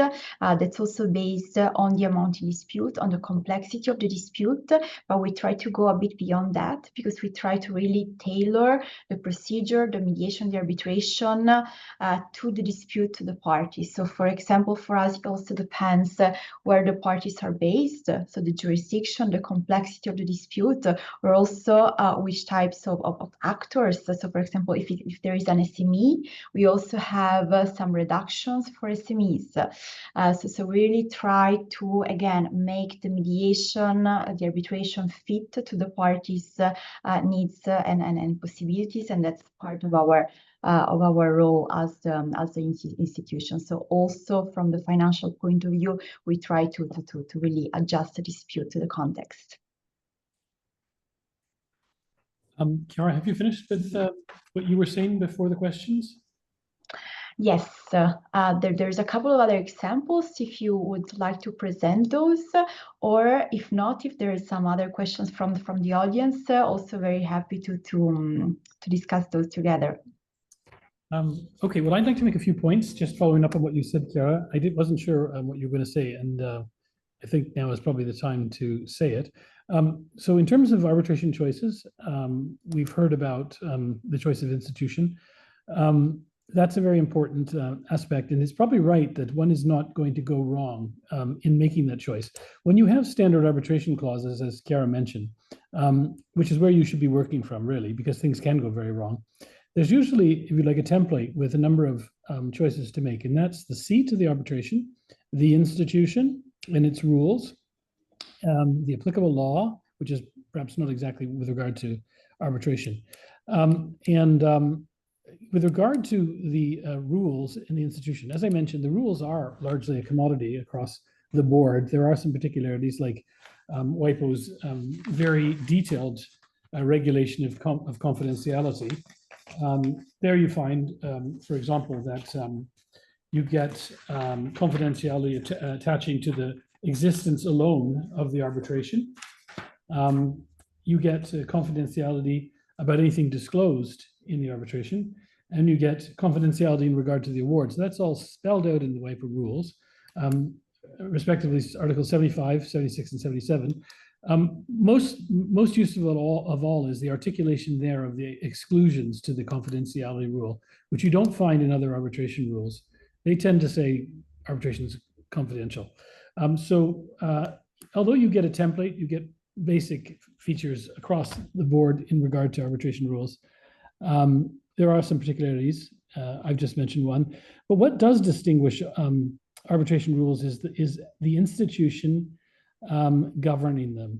So you can choose from well-known institutions, for example, the ICC, the LCIA, London Court of International Arbitration, WIPO, the Swiss rules run by the Swiss Chambers, or Swiss Court of Arbitration as it is now, SIAC, the Singapore International Arbitration Centre, et cetera, et cetera. They're all very distinguished. But what actually distinguishes, what actually makes them different is how they approach and administer arbitrations. And that's a real choice.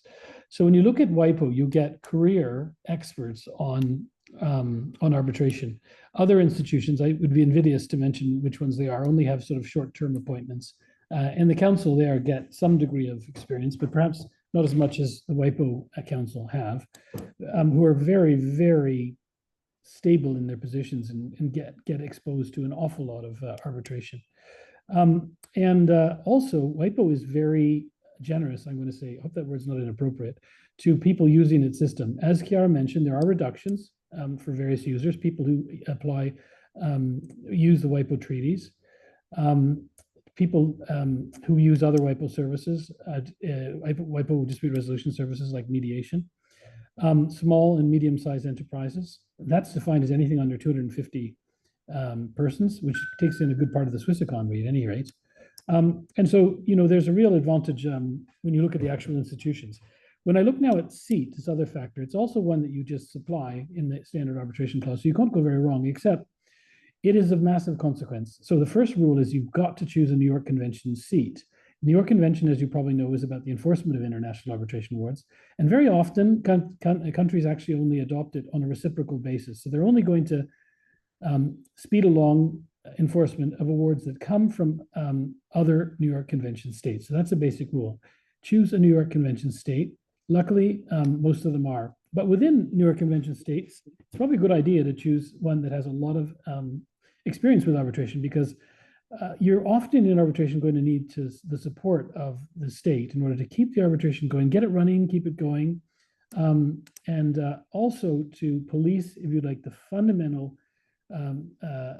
point, which is the neutrality of the arbitrators. Ultimately, you're going to get that state making the final determination on whether the arbitrator has satisfied the requirement of neutrality and non-bias on him or her. Another aspect of the state is that, as it happens, its public interest norms, competition law, sanctions, important things like that, are actually going to end up applying more forcefully to the award and its procedure and the procedure of the arbitration than anybody else's, because the general rule in arbitration is you only get a challenge to the arbitration award at the place of the arbitration where the seat is. Okay, so that turns out in practice to be very, very important. So if you really, really want the application of American antitrust law, you choose New York or something. Interestingly, recently, because of a decision of the European Court of Justice, the Court of Justice of the European Union, this principle whereby only the courts of the seats can actually hear challenges to the arbitration award has been breached. It has been violated. So in this case, which is called RFC, Royal Football Club Serang, a place in Belgium, it has been decided by the Court of Justice of the European Union that in order to protect the European Union rights, wherever the arbitration is seated, if it's a forced arbitration, a non-free arbitration, such as they say sports arbitrations are, which is something that WIPO is concerned of. There's an awful lot of fashion and luxury in sports, for example. You get a challenge to the European Union member state courts. Interesting, but in principle, you know, you look at the seat for those reasons. You get a very full treatment of the public interest norms of the seat, more so than elsewhere. Okay, so there's one little foray, one little adventure you might want to engage in when you're fashioning your arbitration clauses, which isn't in the standard set of sort of drop-down menu choices. And that's procedure. And as Ciarb mentioned, it can be very, very important. You can stipulate matters, for example, with regard to how costs will be treated. Arbitration rules, such as the WIPO arbitration rules, have a provision on costs. General rule, winner takes all, no, the spoils go to the winner. Basically, if you win, the other side bears your costs and vice versa, with some attenuations. But you can, if you'd like, make it different. You could say each party bears its costs, like the Americans do in front of their courts generally. You can have different rules about that. You can have rules to police bad behavior in arbitration. Importantly, I think, I'm not sure we mentioned it yet, but you can actually cut down on what they call disclosure of the other side's documents. So in arbitration and litigation, generally speaking, you're going to get an opportunity to require the other side often through the activity of the arbitrators to provide you with documents that they otherwise wouldn't like to be part of the file. And this tends to be a massive parenthesis in arbitration procedures. And therefore, especially in civilian law traditions, there is this move afoot to cut that down, to whittle it down, to make it more modest in its scope and therefore less costly and less time consuming. Most recently, the Swiss Arbitration Association's Users Council has released a good practice statement on how you can cut it down through, if you like, measures or agreement within the arbitration clause. Now, it can go very badly wrong, unlike the choice of the seat and the choice of the arbitration institution and rules, because you can do things that can really hurt your case. As Ciarb mentioned, it's best to be able to know what sort of dispute you have before engaging that, but in this behavior. But you know, when you're doing your arbitration clause, you don't really have a firm idea. So it can go wrong in as much as you can really hurt your opportunity to present your case if you're not careful. So that's something perhaps you should get particular advice on. It's not likely to invalidate the arbitration clause itself, but it can if it's extreme. Essentially, you know, violating one's own right to a legal representation, which does happen. It can be a violation of, for example, the European Convention on Human Rights, Article 6. You know, there's only so much you can do to hurt yourself consistently with fundamental rights. So those are some of the things I wanted to add. We look now at various what they call pathologies in arbitration clauses. Ciarb mentioned a few. There are some other classic ones. This is when the parties try to you know, change the arbitration clause and it goes wrong. For example, doing a hybrid clause, you have one institution applying another institution's rules. The International Chamber of Commerce really, really doesn't like that and won't actually accept to administer other people's rules. Ciarb, do you know if WIPO would? I don't want to put you on the spot. I don't know the answer. So we don't have a specific rule on that, but we've seen cases where that has not been a good experience. So it's also one of our examples what not to do, because again, it creates so much complexity and unnecessary confusion. So our advice is just pick one and you go for that one. Because very often also, how can you define exactly what's IP, what's commercial, that there is some interconnection. So again, not so much. Yeah, no, it's definitely not advisable. Yeah, but basic principle is institutions only want to, or are only willing to apply and administer their own rules. Another classic where things go wrong is where you've got inconsistent dispute resolution clauses. It's a classic simply because most people, when they're drafting contracts, they take the contract and just kind of change it. They have a model, what they call a precedent. And often there's a dispute resolution clause in there, which when changing a contract, the parties didn't notice and neglect to remove. So the classic is you're going to get a submission of all disputes to a particular court and the submission of all disputes to arbitration. Arbitration is jealous in its nature, and it does not permit any other dispute resolution. It is by nature exclusive. And in particular, it excludes the application of court's jurisdiction. So you really, really want to avoid a situation where you have arbitration plus a choice of a court system. Another pathology is, let's see, where you, for example, don't have a proper obligation to go to arbitration. And you can see this in one of our slides. You have an example wording such as, if there's a dispute, the parties will go to arbitration. It will be referred to the International Chamber of Commerce. So the International Chamber of Commerce has rightly rejected that. Under Swiss law, for example, one of the essentials of an arbitration clause is an obligation to arbitrate. So you need to make sure that's clear from your clause. You get that if you have a standard model clause like the WIPO clause, yeah? The parties shall submit the case to arbitration. Okay, that's very, very important. A classic is an ambiguous seat or place of arbitration. It used to be in Switzerland that if you said Swiss arbitration, Switzerland would have, excuse me, trouble with that. Why? A choice of seat should really always be a city. And there's a simple reason for that. It's simply because court systems are, generally speaking, very often in the world, organized on a city-by-city basis, and never, if you'd like, on a more granular basis, yeah? And the reason why that's important in arbitration is because, as I mentioned before, arbitration often requires a court system to support it, to help it constitute the tribunal, to keep the arbitration going, to get evidence, to deal with conflicts of interest among the arbitrators in the arbitral tribunal.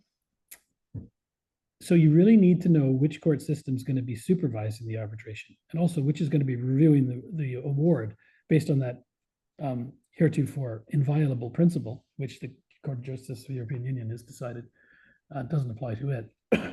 So when you're doing an arbitration clause, make sure you stipulate it's an arbitration in Geneva or Zurich or Singapore or Hong Kong, but it has to be a city. You really need to stipulate a city. Often people use the word place of arbitration, and it's thought to be perhaps a reference to where the arbitration hearing will be. Generally speaking, courts will interpret that word place of arbitration as meaning the seat. And everybody knows what the seat is. Seat is, if you'd like, it's a legal link. It's a link between a legal arbitration system and the arbitration. And that's really crucial oxygen for the arbitration to live and breathe. Okay, so you need to be clear about it. Preference, but you really ought to use the word seat, but if you use place, generally speaking, that's going to be fine. Another classic, the last I'll mention, although I do believe we're doing fine in terms of time, is having a designation of an unavailable or non-existent institution or rules. So the example we have in our slide is any dispute shall be referred to and determined by arbitration in The Hague under the international arbitration rules. So that actually is not sufficient to designate the obvious arbitration institution in The Hague, which is the Permanent Court of Arbitration. And it has been, in fact, rejected by the Permanent Court of Arbitration. So you really need to be very clear about finding an arbitration institution that does exist, will deal with your type of arbitration. For example, ICSID, the investment disputes organization, won't deal with non-investment disputes. Importantly, will WIPO deal with non-IP disputes? Yes, yes, and yes. In fact, a good part of our WIPO's practice is non-IP disputes. So there's an awful lot of contractual disputes. And it must be said that, as Ciarb mentioned, it's very good value. For example, the expedited rules under WIPO. I think Ciarb mentioned rightly that you get clarity about how much you're going to pay to WIPO, to the arbitrator, not to your counsel. You get, I'm going to call it a modest sum. So you need to be very clear about designating an arbitration institution and not one that doesn't exist or which is insufficiently described, simply because there's a big one in the city that you've indicated, like The Hague. It's not enough. So that's all I can say usefully right for the moment.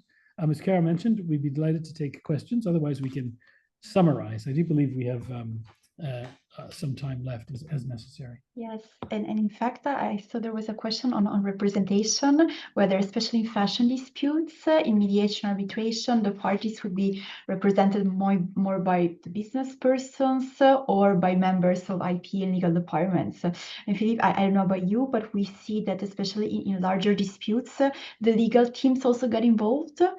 But very often, especially in the mediation phase, the CEOs are often present, or maybe they're dialing in.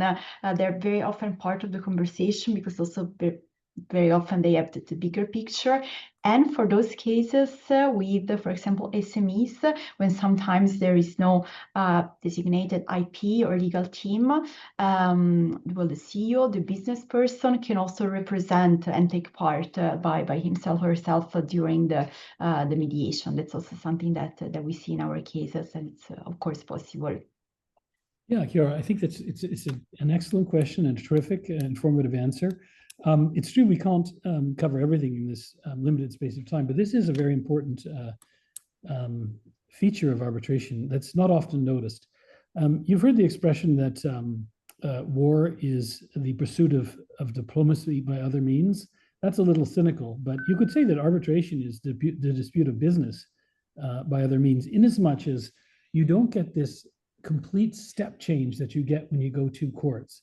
You go to courts, the court takes over your dispute. They tell you what dispute resolution procedures you get, when the deadlines are, who can represent you, and all sorts of other things. In arbitration, it's much more gradual. And the point that Ciarb made, and that I'd like to emphasize, is that business people are, generally speaking, very involved in the dispute. They're present at the hearings, they're involved in the decision-making, they're involved in the strategy. And they like that because it's gradual. It's the pursuit of business by other means. It's not this rupture and this detachment that you get with court proceedings. And you get a discussion, you get a fluid discussion, not just with the other side, which is often prevented by being in a formal litigation, but you get a lovely open discussion, generally speaking, with the arbitral tribunal. Obviously, there are limits. You can't ex parte give them your views. The other party needs to be there, et cetera, et cetera. But it is very open, and it's, I think, familiar, comfortable to commercial parties, in particular in the fashion and luxury sector, where, as Professor Jacques Rivera mentioned, it's very often highly personal to the founder, to the people who are running these businesses, which are often family held. And therefore, yes, you get much more than in litigation, high degree of involvement of business people, of owners. And, you don't have to have particular qualified legal representatives for arbitration and mediation. You can have business people do the talking. And I was recently in a mediation when all the business people did the talking and sidelined the lawyers. In fact, often mediators like that. Perish the thought, but often a big barrier to finding a settlement is the lawyers and the incentive system on lawyers, it should be said. And so mediators often want to let the business people do the speaking. And Philip, there was actually a question about that, about external lawyers, whether sometimes they can be helpful or not. And that's also something that we see that they should be helpful, but sometimes there were cases where the mediator were asking to, okay, let's speak just the CEOs or the business people without the lawyers, so just have a meeting as. And in that sense, mediation really allows to take into account not just the legal issues, but much beyond that, starting with, for example, the business interest. And just perhaps the last point I wanted to make, because there was a question that was raised earlier on the qualification in terms of fashion and luxury experience. Someone asked before if there are other institutions that have that.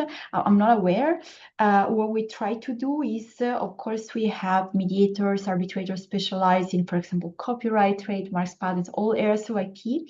But something that we've also been trying to focus on is the industry areas, because, for example, in industry areas such as luxury and fashion, very often we see that for the parties it is important to have a mediator that not only knows everything about trademarks in a specific jurisdiction, but also knows how the business works, how the industry works. So also someone that has a number of years of experience in the fashion luxury industry, and that also helps the parties trust the mediator even more. Yes, that's a very crucial point. I do notice the clock. Chiara, I think we could go on with other major points that you... Thank you, Philip and Chiara, for that more in-depth discussion of the ADR clauses that one may want to craft, possibly even combining certain mediation with arbitration, for instance. Now I have the pleasure of introducing our last panel, panel 3, which is ADR in the age of ethical luxury and sustainable fashion. And these are some topics that Professor Pelboli touched upon earlier in her presentation. The moderator of panel 3 will be Natalia Gurieva, who is a partner at Hogan Lovells, and also, I may add, a very active fellow of the Chartered Institute of Arbitrators. She will be joined by Ms. Olivia Jordan, founder of Outboxing IP, as well as Ms. Ida Colombella, who's a partner at Deloitte, and Ms. Begonia Cancino-Garin, who is with BCG Law, IP, and Fashion. Ladies, please take it away. Thank you very much, Chris. And it has been said many times, but thank you again, WIPO Arbitration and Mediation Centre and Ciarb for organizing today's event. Our panel is conclusive, but still, after so many nice contributions, we have important messages to send. The beauty of our panel is in our panelists. We have Olivia, who, before establishing her current venture named Outboxing IP, spent 17 years in Richmond International, protecting Panther of Cartier, Quadrilope of Van Cleef & Arpels, and many other IP assets. We have Ida, who, before her inspiring career as partner at Deloitte, was a legal counsel in Valentino, protecting beautiful creations of Valentino Garavani. And last but not least, we have Begonia, who joins us today from Mexico, and who established the first fashion law committee in Mexico, and also acts as a cultural heritage manager. My distinguished co-panelist and I, with my quota of a century in cross-border IP dispute resolution at Hogan Lovells, all have IP backgrounds. However, we all recognize that ethics and sustainability have become key trends faced by luxury and fashion industry today. We observe a transformation of responsibilities of IP professionals. We now need to navigate ethical boundaries, We need to comply with ESG and sustainability-driven business priorities in traditional IP work, such as clearance, prosecution, dispute resolution. We need to look at the traditional IP issues through the lens of ethics to stimulate ethical decision-making processes. We need to protect brand integrity and align brand protection again with ESG and sustainability-driven goals. IP strategies these days must support environmental initiatives. Trademarks can reinforce green claims. Eco-labeling in fashion industry is a trend. And fashion and luxury industries are required to secure sustainability of product, sustainability of materials, and accordingly need to secure sustainability of relationships with business partners. And what can help sustainability of business relationships more than alternative dispute resolution? Of course, under the circumstances, there is an expectation that dispute resolution is both effective and ethically sound. And this is where we come to our first question, which is, can dispute be handled traditionally in the age of ethical luxury and sustainable fashion?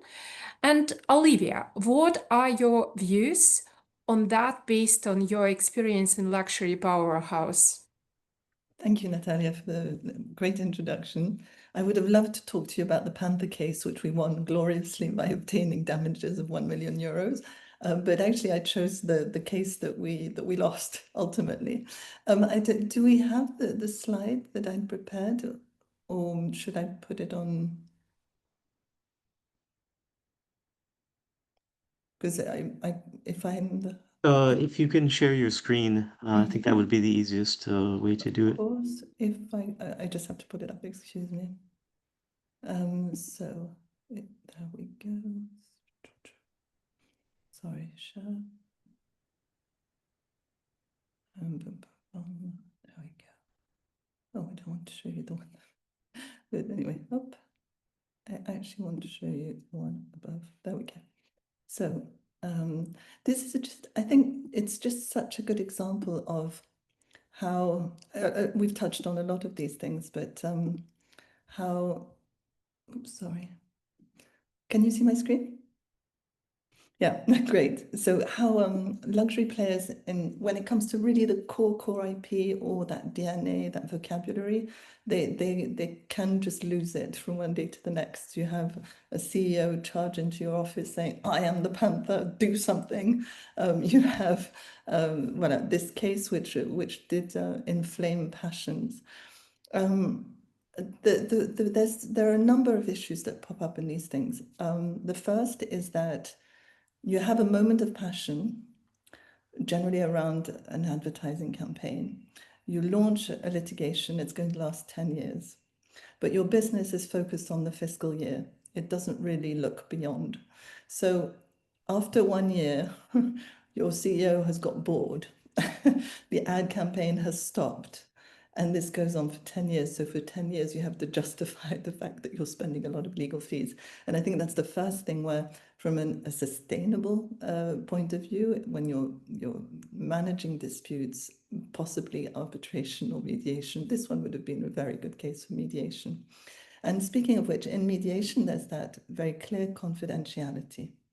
In this case, and in many cases, there can be misunderstandings as to what is privileged and what's not, especially when lawyers, in-house lawyers from different cultures, common law, civil law, are talking, and one believes that it's covered by a privilege and the other one knows it's not. And that can get really, really tricky. So in this case, what was the beginning? The beginning was, on the one hand, we had Louis Vuitton that did leather goods, had a monogram, among which all the different features, there was this flower, which you can see on the screen.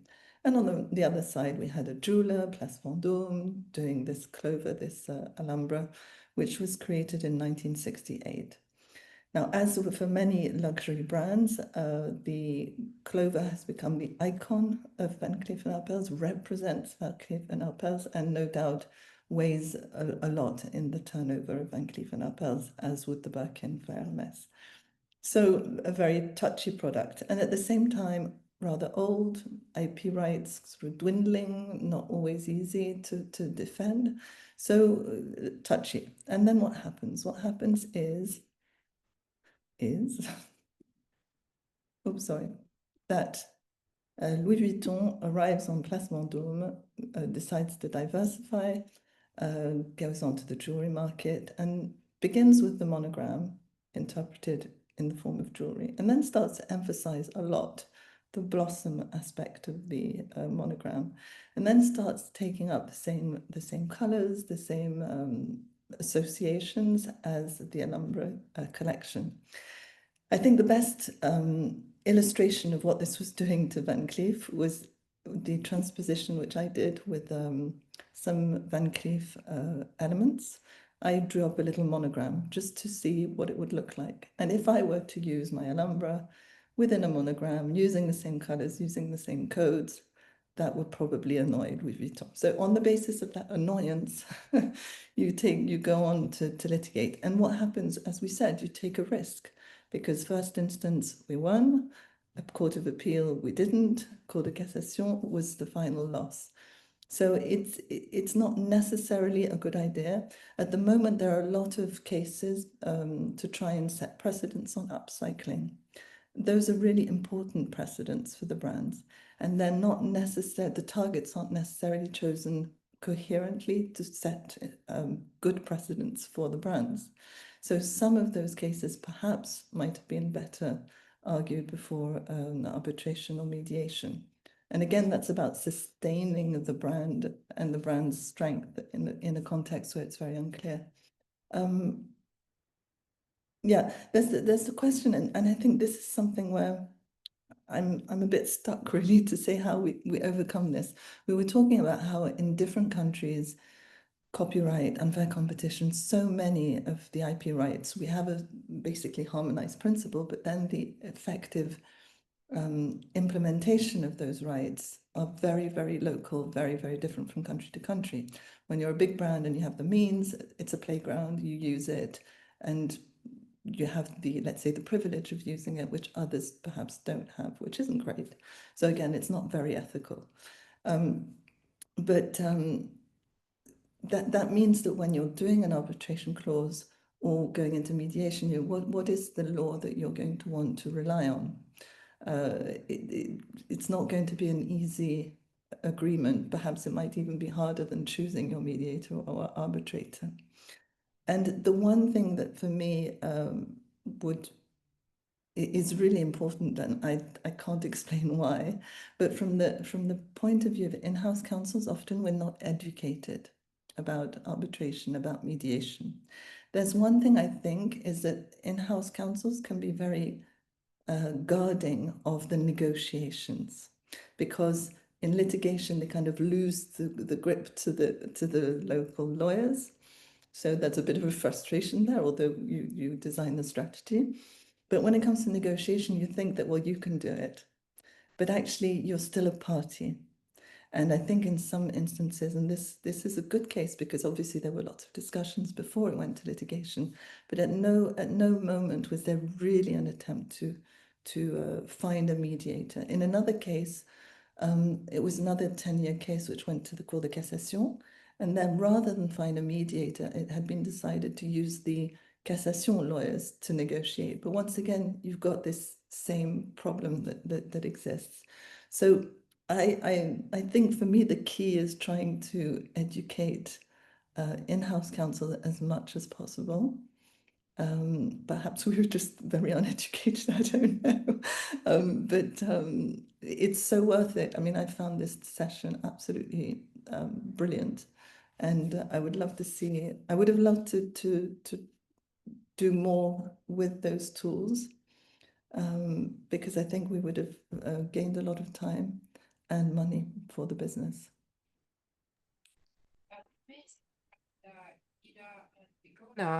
would you like to elaborate a little bit on what has just been brought by Olivia? Well, first of all, thank you, Olivia, for underlining that sometimes, you know, the dialectic between external counsel and in-house counsel is, I mean, it's, you know, affected by something that myself, I've been an external counsel for many years. I was in-house just at the beginning of my career. I did the other way around. And yeah, and the point of view is so different, you know. And we take it for granted, but we don't look at that so closely sometimes. And in arbitration and the balance between litigation and negotiation, as you put it in your presentation, is very interesting. It's very interesting, and we really must take it into account. And also your point on using more these tools. And events like that are very useful in this respect. They are not so well known. I'm from Italy. Italy is my jurisdiction. And I must say that we use mediation, we tend to use mediation only when our law provides for mandatory mediation. And sometimes it's handled like, oh God, I have to do this mediation before. And it's like an annoying step before going to actual litigation. That's exactly right. I think it suffers from, there's a reputational issue, is that mediation is seen as a waste of time. And arbitration, for some reason, is seen as very expensive and very difficult and very cumbersome. And you know, when you actually listen to professionals of arbitration, you learn the contrary. So there's a problem of communication. I don't know. We should have a mass sort of campaign like the Panthère campaign for Cartier, where we're just talking about arbitration, because I think it's really a problem of knowing, and lots of professionals at different levels guarding their territory. Yeah, that's very true. True, and I would add that probably you only believe in mediation if you had a successful mediation.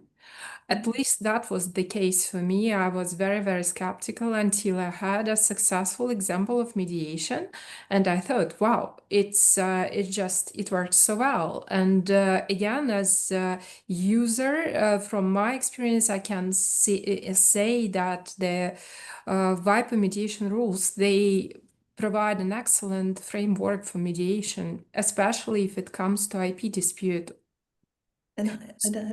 And that last thing is that, again, from a kind of ethical sustainability point of view, the fact that the business actually gets involved, engaged, means that they own and have some responsibility for what's going on. Because there again, it's very easy in the system of litigation to say, okay, when you win, the CEO wins or the chairman wins. When you lose, well, it's the fault of the in-house counsel, and then the in-house counsel is the fault of the lawyer, and then ultimately it's the fault of the judge, but it's somebody else's fault.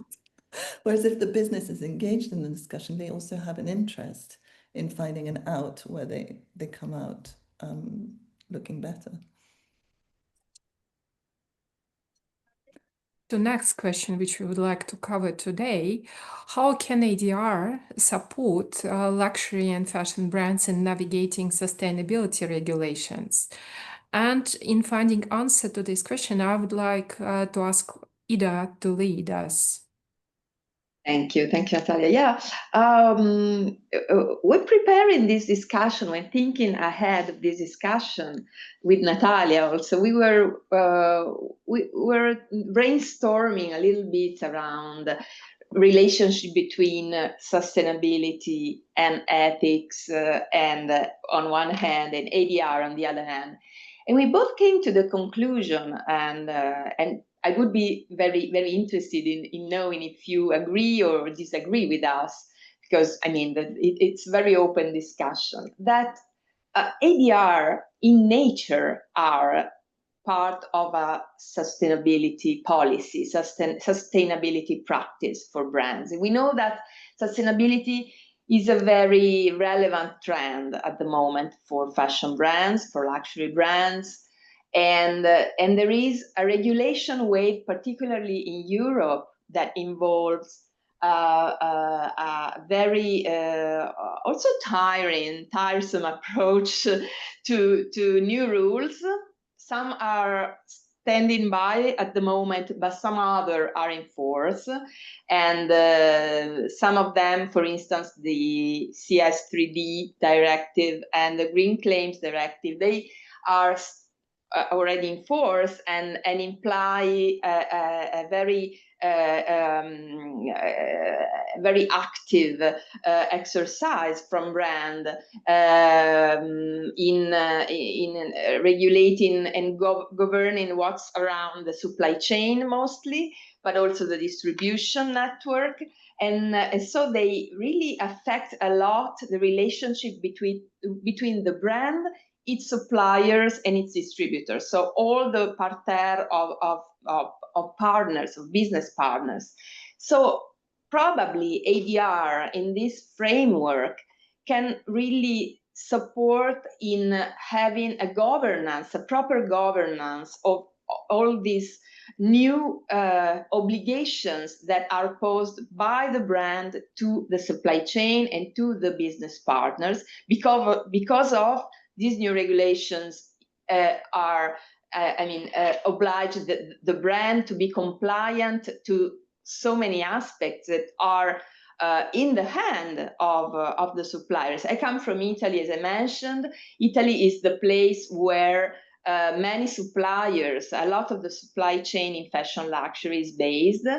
And we know it may pose problems because sometimes it's very granular. You know, these suppliers are really small, very, very small entities. Sometimes there are laboratories of 2, 3, 5, 10 people, no more. And so it's kind of difficult to have a proper governance of all these entities that work around the products and the collection of the brand. So ADR in this respect can really help to set up a proper governance, avoiding conflicts, because conflicts then result in business disruption, because your counterparties would be your business partners. So all the means that a brand can put in place to avoid this kind of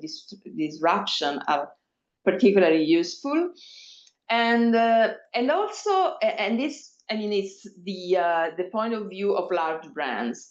Then we have the point of view of smaller brands, where ADR can help in terms of, for instance, avoiding costly litigation. So a very interesting tool that may be part of a sustainable policy. So on one hand, they go to the sustainability trend. On the other hand, they can help smaller brands to solve disputes without incurring in costs that sometimes are too burdensome for them. In my professional life and my day-to-day life, I assist both large brands, but also smaller brands, emerging designer. And very often they have these, they're of course reluctant in starting litigation, not only for keeping on a good business relationship that they don't want to lose because they are small, they are beginning, but also because of sometimes they are too long, too costly, and maybe ADR can help in this respect to keep, a nice business relation in place, and at the same time solving disputes that can eventually arise. Thank you very much. That's exactly what has been already discussed earlier today when the panelists have been comparing benefits which are provided by negotiations, mediations, arbitration, and litigation. I think it's unavoidable that we face all those issues, and every in-house counsel does face these challenges on a day-to-day basis. And now even every external counsel is required in every analysis to take into account all the risks relating to ethics, relating to potential sustainability claims, and all the things around. Olivia Bigona, would you like to add something on this point of our discussion?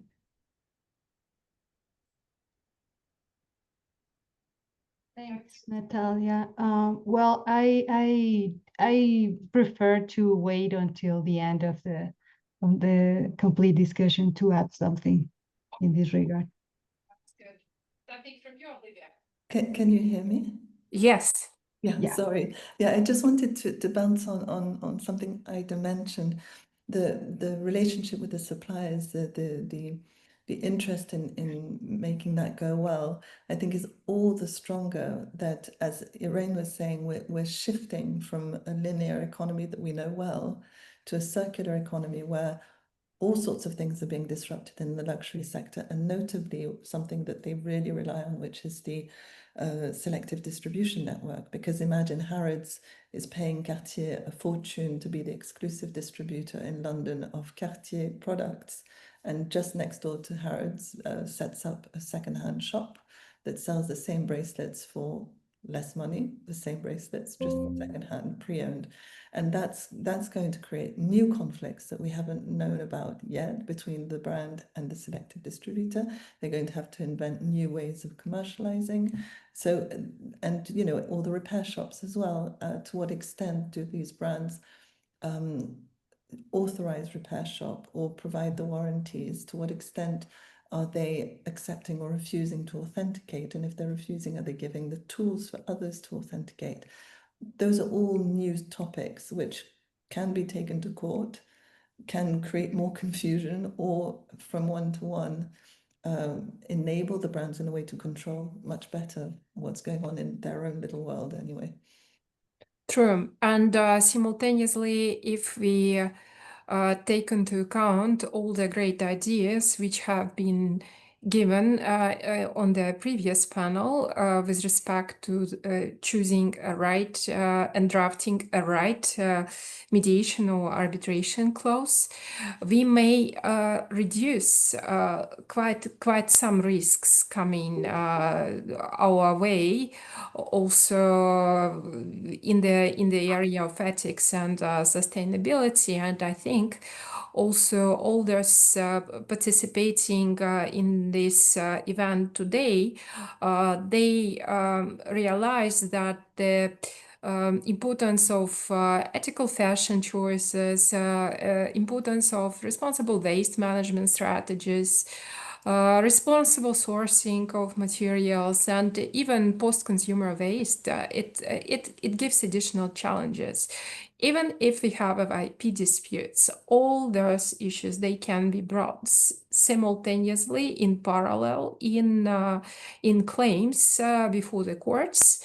And if in our contracts we have the clauses which provide us for a very straightforward ADR mechanism, we may be in a better position. But that's not the last point which we would like to cover today. Well, I think we all agreed that tailored dispute resolution strategy is definitely required these days by the luxury and fashion industries. We have cultural heritage.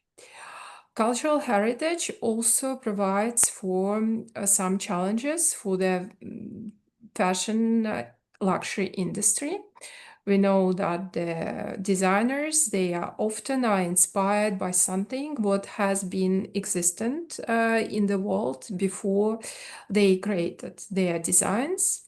And I would love to address a question to Bigona. How can ADR, in your view, support resolution of disputes involving cultural heritage and traditional craftsmanship? Please go ahead. Thank you, Natalia, and thank you, WIPO. Natalia, thanks you so much for your kind support in organizing this session. I'm going to show you an image right now. I'm going to share. So I don't know if you can see that. I'm going to expand. Possible. Well, first of all, yes, I believe that ADR can absolutely be adapted to balance the interest of indigenous communities, but it is important that to recognize the cultural heritage is not just another commercial asset, because unlike intellectual property rights, which are individual, transferable, and time-bound, cultural heritage rights in Mexico at least are collective, perpetual, and inalienable. And this means ADR procedures must go beyond the standard commercial model and incorporate constitutional and cultural safeguards to be truly effective in this context. In Mexico, this perspective has been formally addressed since 2022 through the federal law for the protection of the cultural heritage, which recognizes indigenous peoples as subjects of public law and designates INDAUTOR, the National Institute of Copyright under the Ministry of Culture, as the authority to mediate cultural appropriation cases. The rationale behind the appointment of INDAUTOR is not that these disputes fall within the scope of intellectual property law, but rather that as part of the Ministry of Culture, INDAUTOR has both the institutional experience in mediation and the legal mandate to ensure that communities are represented according to their own normative systems in their native languages and with qualified interpreters. This capacity has already been tested in practice, for instance, in the ongoing case of Villa Hidalgo Yalala, whose traditional footwear design was reproduced without consent in a global fashion product. And you can see here we have the picture of the shoe that we're talking about. And we can see the map of Mexico. Villa Hidalgo Yalala is a community in Oaxaca, in the south of Mexico, one of the states with the highest concentration of indigenous peoples in Mexico, long targeted by cultural appropriation by the luxury fashion sector. In August 2025, one of the leading global brands in sports and urban fashion with presence in more than 160 countries, launched in Puerto Rico and promoted worldwide a slip-on shoe incorporating the distinctive artisanal braiding and woven huaraches that for over a century have been a source of both cultural identity and economic sustenance for the people of Yalala. Once the community identified their traditional design reproduced in the international product, they activated the legal mechanisms provided under the cultural heritage law through local authorities. The company quickly faced reputational risks, allegations of cultural appropriation, international media backlash, and potential liability under Mexican law.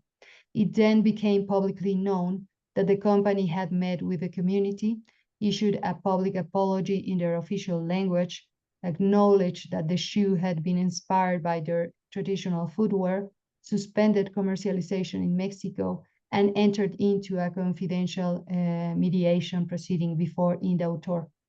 This case shows that ADR is not only possible, but a powerful tool to place both parties on an equal procedural footing, while at the same time acknowledging the undeniable asymmetries indigenous communities face when confronting powerful multinational actors and ensuring remedies that recognize collective rights and cultural safeguards. You can see here that the shoe is used by the peoples of Yalala and also is part of their economic activities currently. And in the picture in the left, you can see the assembly that was reunited with the company to discuss the arrangements of this agreement that they achieve in the beginning of their conversation and before entering into the mediation proceeding before the indautor.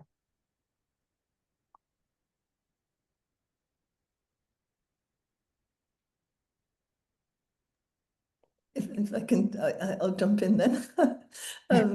It's very, very interesting to hear you, Begonia, because from the point of view of the luxury brands, very often you realize that there's just a general naivety or innocence. Things will go through the different departments with, oh, this is a lace dress. Oh, that's nice. It's a creation.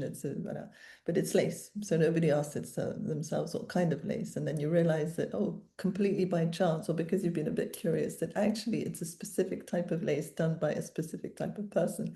And when you go back, you're told, oh, no, it's just lace. So there's a bit of innocence through lack of curiosity, lack of research, but it does lead to abuse of indigenous people, the loss of craftsmanship as well. And it goes back to this idea of we're changing our environment. We're going from linear to circular, and we're also starting to see these new kind of IP rights surface because of the abuse. So you've got the cultural appropriation on the one hand. In Italy, you have the laws which protect the monuments and sculptures and works of art, where you're in personality rights that belong to things. If things have personality rights, perhaps AI and robots do as well. It's all getting quite confusing, but you see that at the base there's a concern, to protect a number of artistic works of value, and on the other, a fear of reputation from the brand's perspective, because that's starting to be a really big thing. And I think for smaller indigenous communities, mediation is a huge leverage, because you go from a big, loud case where the reputation is really hurt to a confidential environment where the smaller party is actually in a position of greater strength. I think that's worth. Well, yes, it is complicated, but we should consider that this is not part of a new kind of intellectual property rights. There are human rights, and that is the approach that we should take here. And I can understand the difficulties of companies, even here in Mexico, to determine what would be considered or not an element of the cultural heritage of one or other community, because here in Mexico, at least we have 68 communities, different communities of indigenous people. So I understand the difficulties, but it is important to consider that everything that seems antique and distinguishing certain area of our population should be studied, should be deeply studied. And I understand that certain companies like Loewe, they have a specific, division studying this kind of, because they are aware that in Latin America, this is a regular risk, or at least should be considered as such. At the end of the day, if the company, so the brand itself, finds value in something that's been crafted, that has a history, that has a heritage, and uses it to sell, whatever the right, human right, whatever, ethically, we'll go back to the question of ethical behavior. Ethically, there should be something given back. And it's very common in luxury, because artisanal is valued in luxury. Is one of the aspects that you can value in that segment. So it is common to see that a luxury sector is more involved in this kind of controversies. And I couldn't agree more, because we all know that it's fairly easy, however, not in all the countries, to do a clearance if it comes to registered rights. However, I'm sure all on this panel and every our attendee today also knows at least several countries where search through the registered rights is even this search does give some challenges to the one who is searching. However, if it comes to unregistered rights, it's easy when those are deposited, like in the US, if it comes to copyright. However, we know that it's not always the case, and in the majority of jurisdictions, it's simply protected by creation. Not forget, as we have already discussed, cultural heritage, plus all the possible, speaking about lace, appellations of origin and geographical indications. This is a pretty tough environment for a fashion company to go through, and to be 100% certain that there is no point, no ground, no basis for any single dispute. It's really chapeau to the lawyers of fashion and luxury industries who deal with that on a daily basis. The number of things you catch at the last minute, and then you'll have the marketing team say, well, it's in the public domain. You told us it was like 70 years max. And then you're like, well. And then you suddenly learn that there was a copyright law reform in a particular country where actually you have great sales and where you want to That's why you always need a lawyer. to sell your goods. Yes, it's pretty challenging. Ida, anything from you on this point? Well, I was a bit maybe interested in learning more on the fashion law committee that Begonia founded, and if she thinks that maybe having something more local can have a role also in this kind of dispute, also in raising awareness, both in local communities and in the fashion law environment in general, to care more about this kind of rights, and so avoid future incidents. So. Yeah, well, sure. From my experience, founding this first fashion law committee inside the association of lawyers inside companies in Mexico, I have seen such groups that can translate complex legal tools into industry practice. And within ANADE, which is the association, this role is reinforced by the fact that they also have a specialized ADR committee and maintains collaboration agreements with intellectual property associations, governmental institutions, such as the Mexican Institute of Industrial Property, and even universities. This broader network means that ADR initiatives do not remain theoretical, but can be embedded in legal education, government practice, and industry standards. And you can see that committees can help identify mediators, arbitrators, and cultural experts with the necessary knowledge of heritage, IP, supply chains that can ensure a balanced, analysis. And also they can organize trainings for both brands and communities, indigenous communities, on negotiation, consultation, and traceability, making ADR less intimidating and more effective. Also, through partnerships with cultural ministries and universities, this committee can create rapid routes to mediation.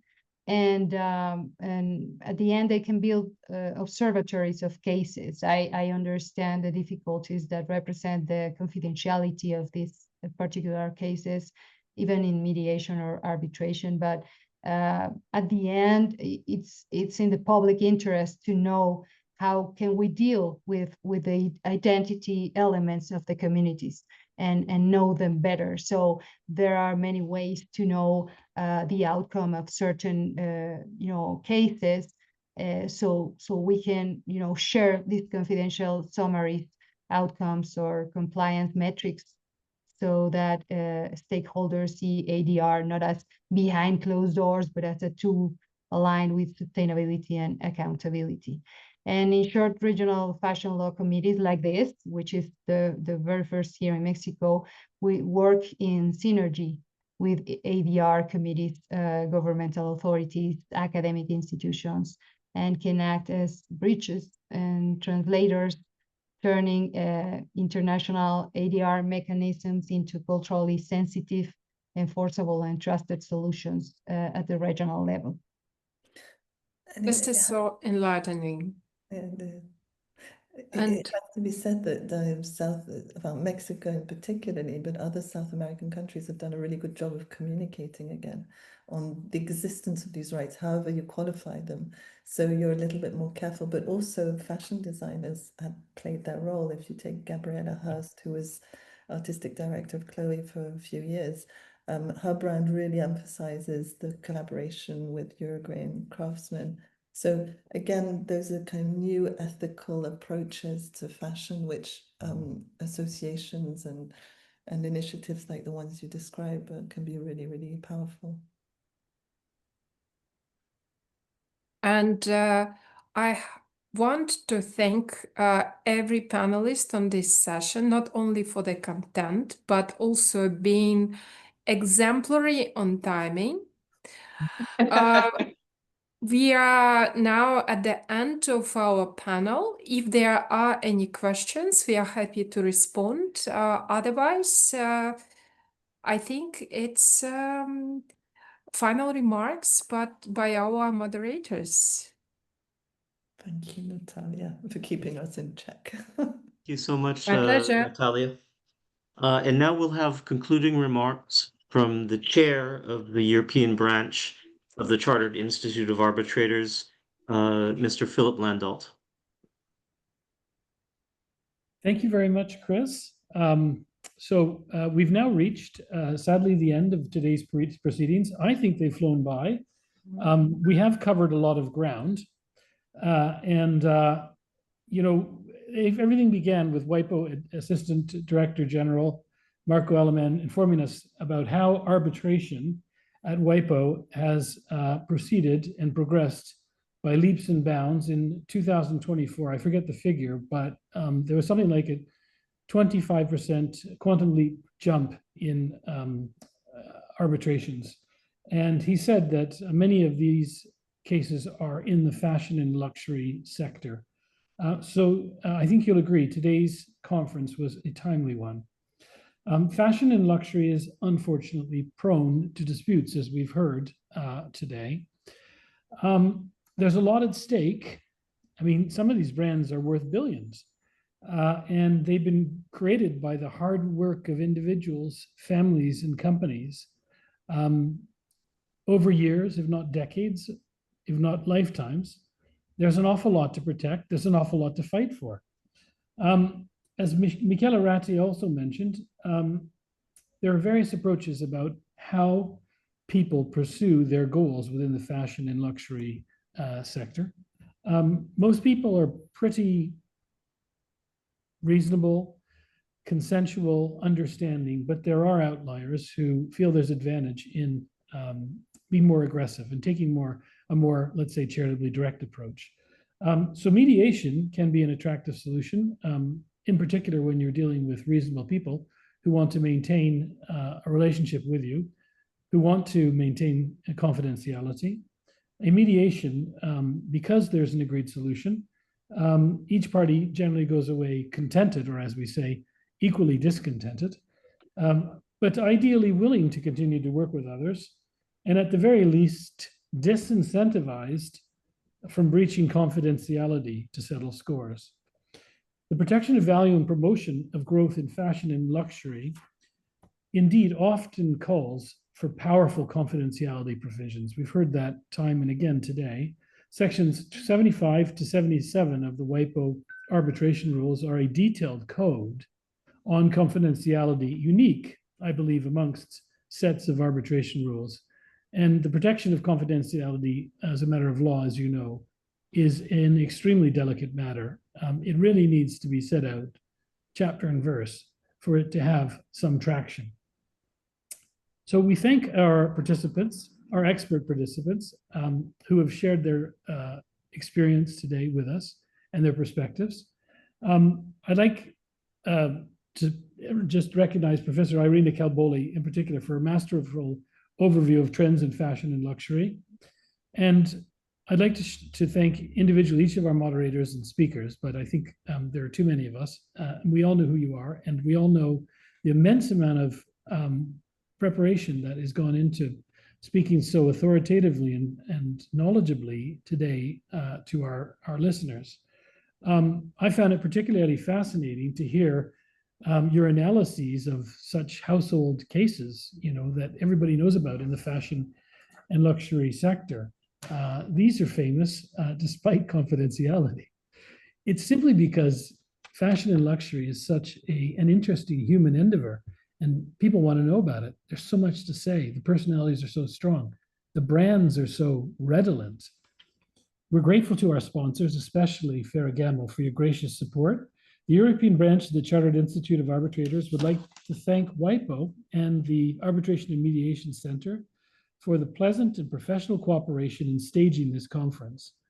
We're really happy to have had this opportunity to work with you in an area where you're really a central operator, you're a central actor, and providing a fundamental service to the fashion and luxury constituency. I'd like to thank in closing especially the European branch's consultant, Ms. Laurence Arrigo-Clevet, an expert in fashion and luxury, fluent in English, yes, but also in fashion's two principal languages, in no particular order, Italian and French, who organized the European branch part of the conference from A to Z.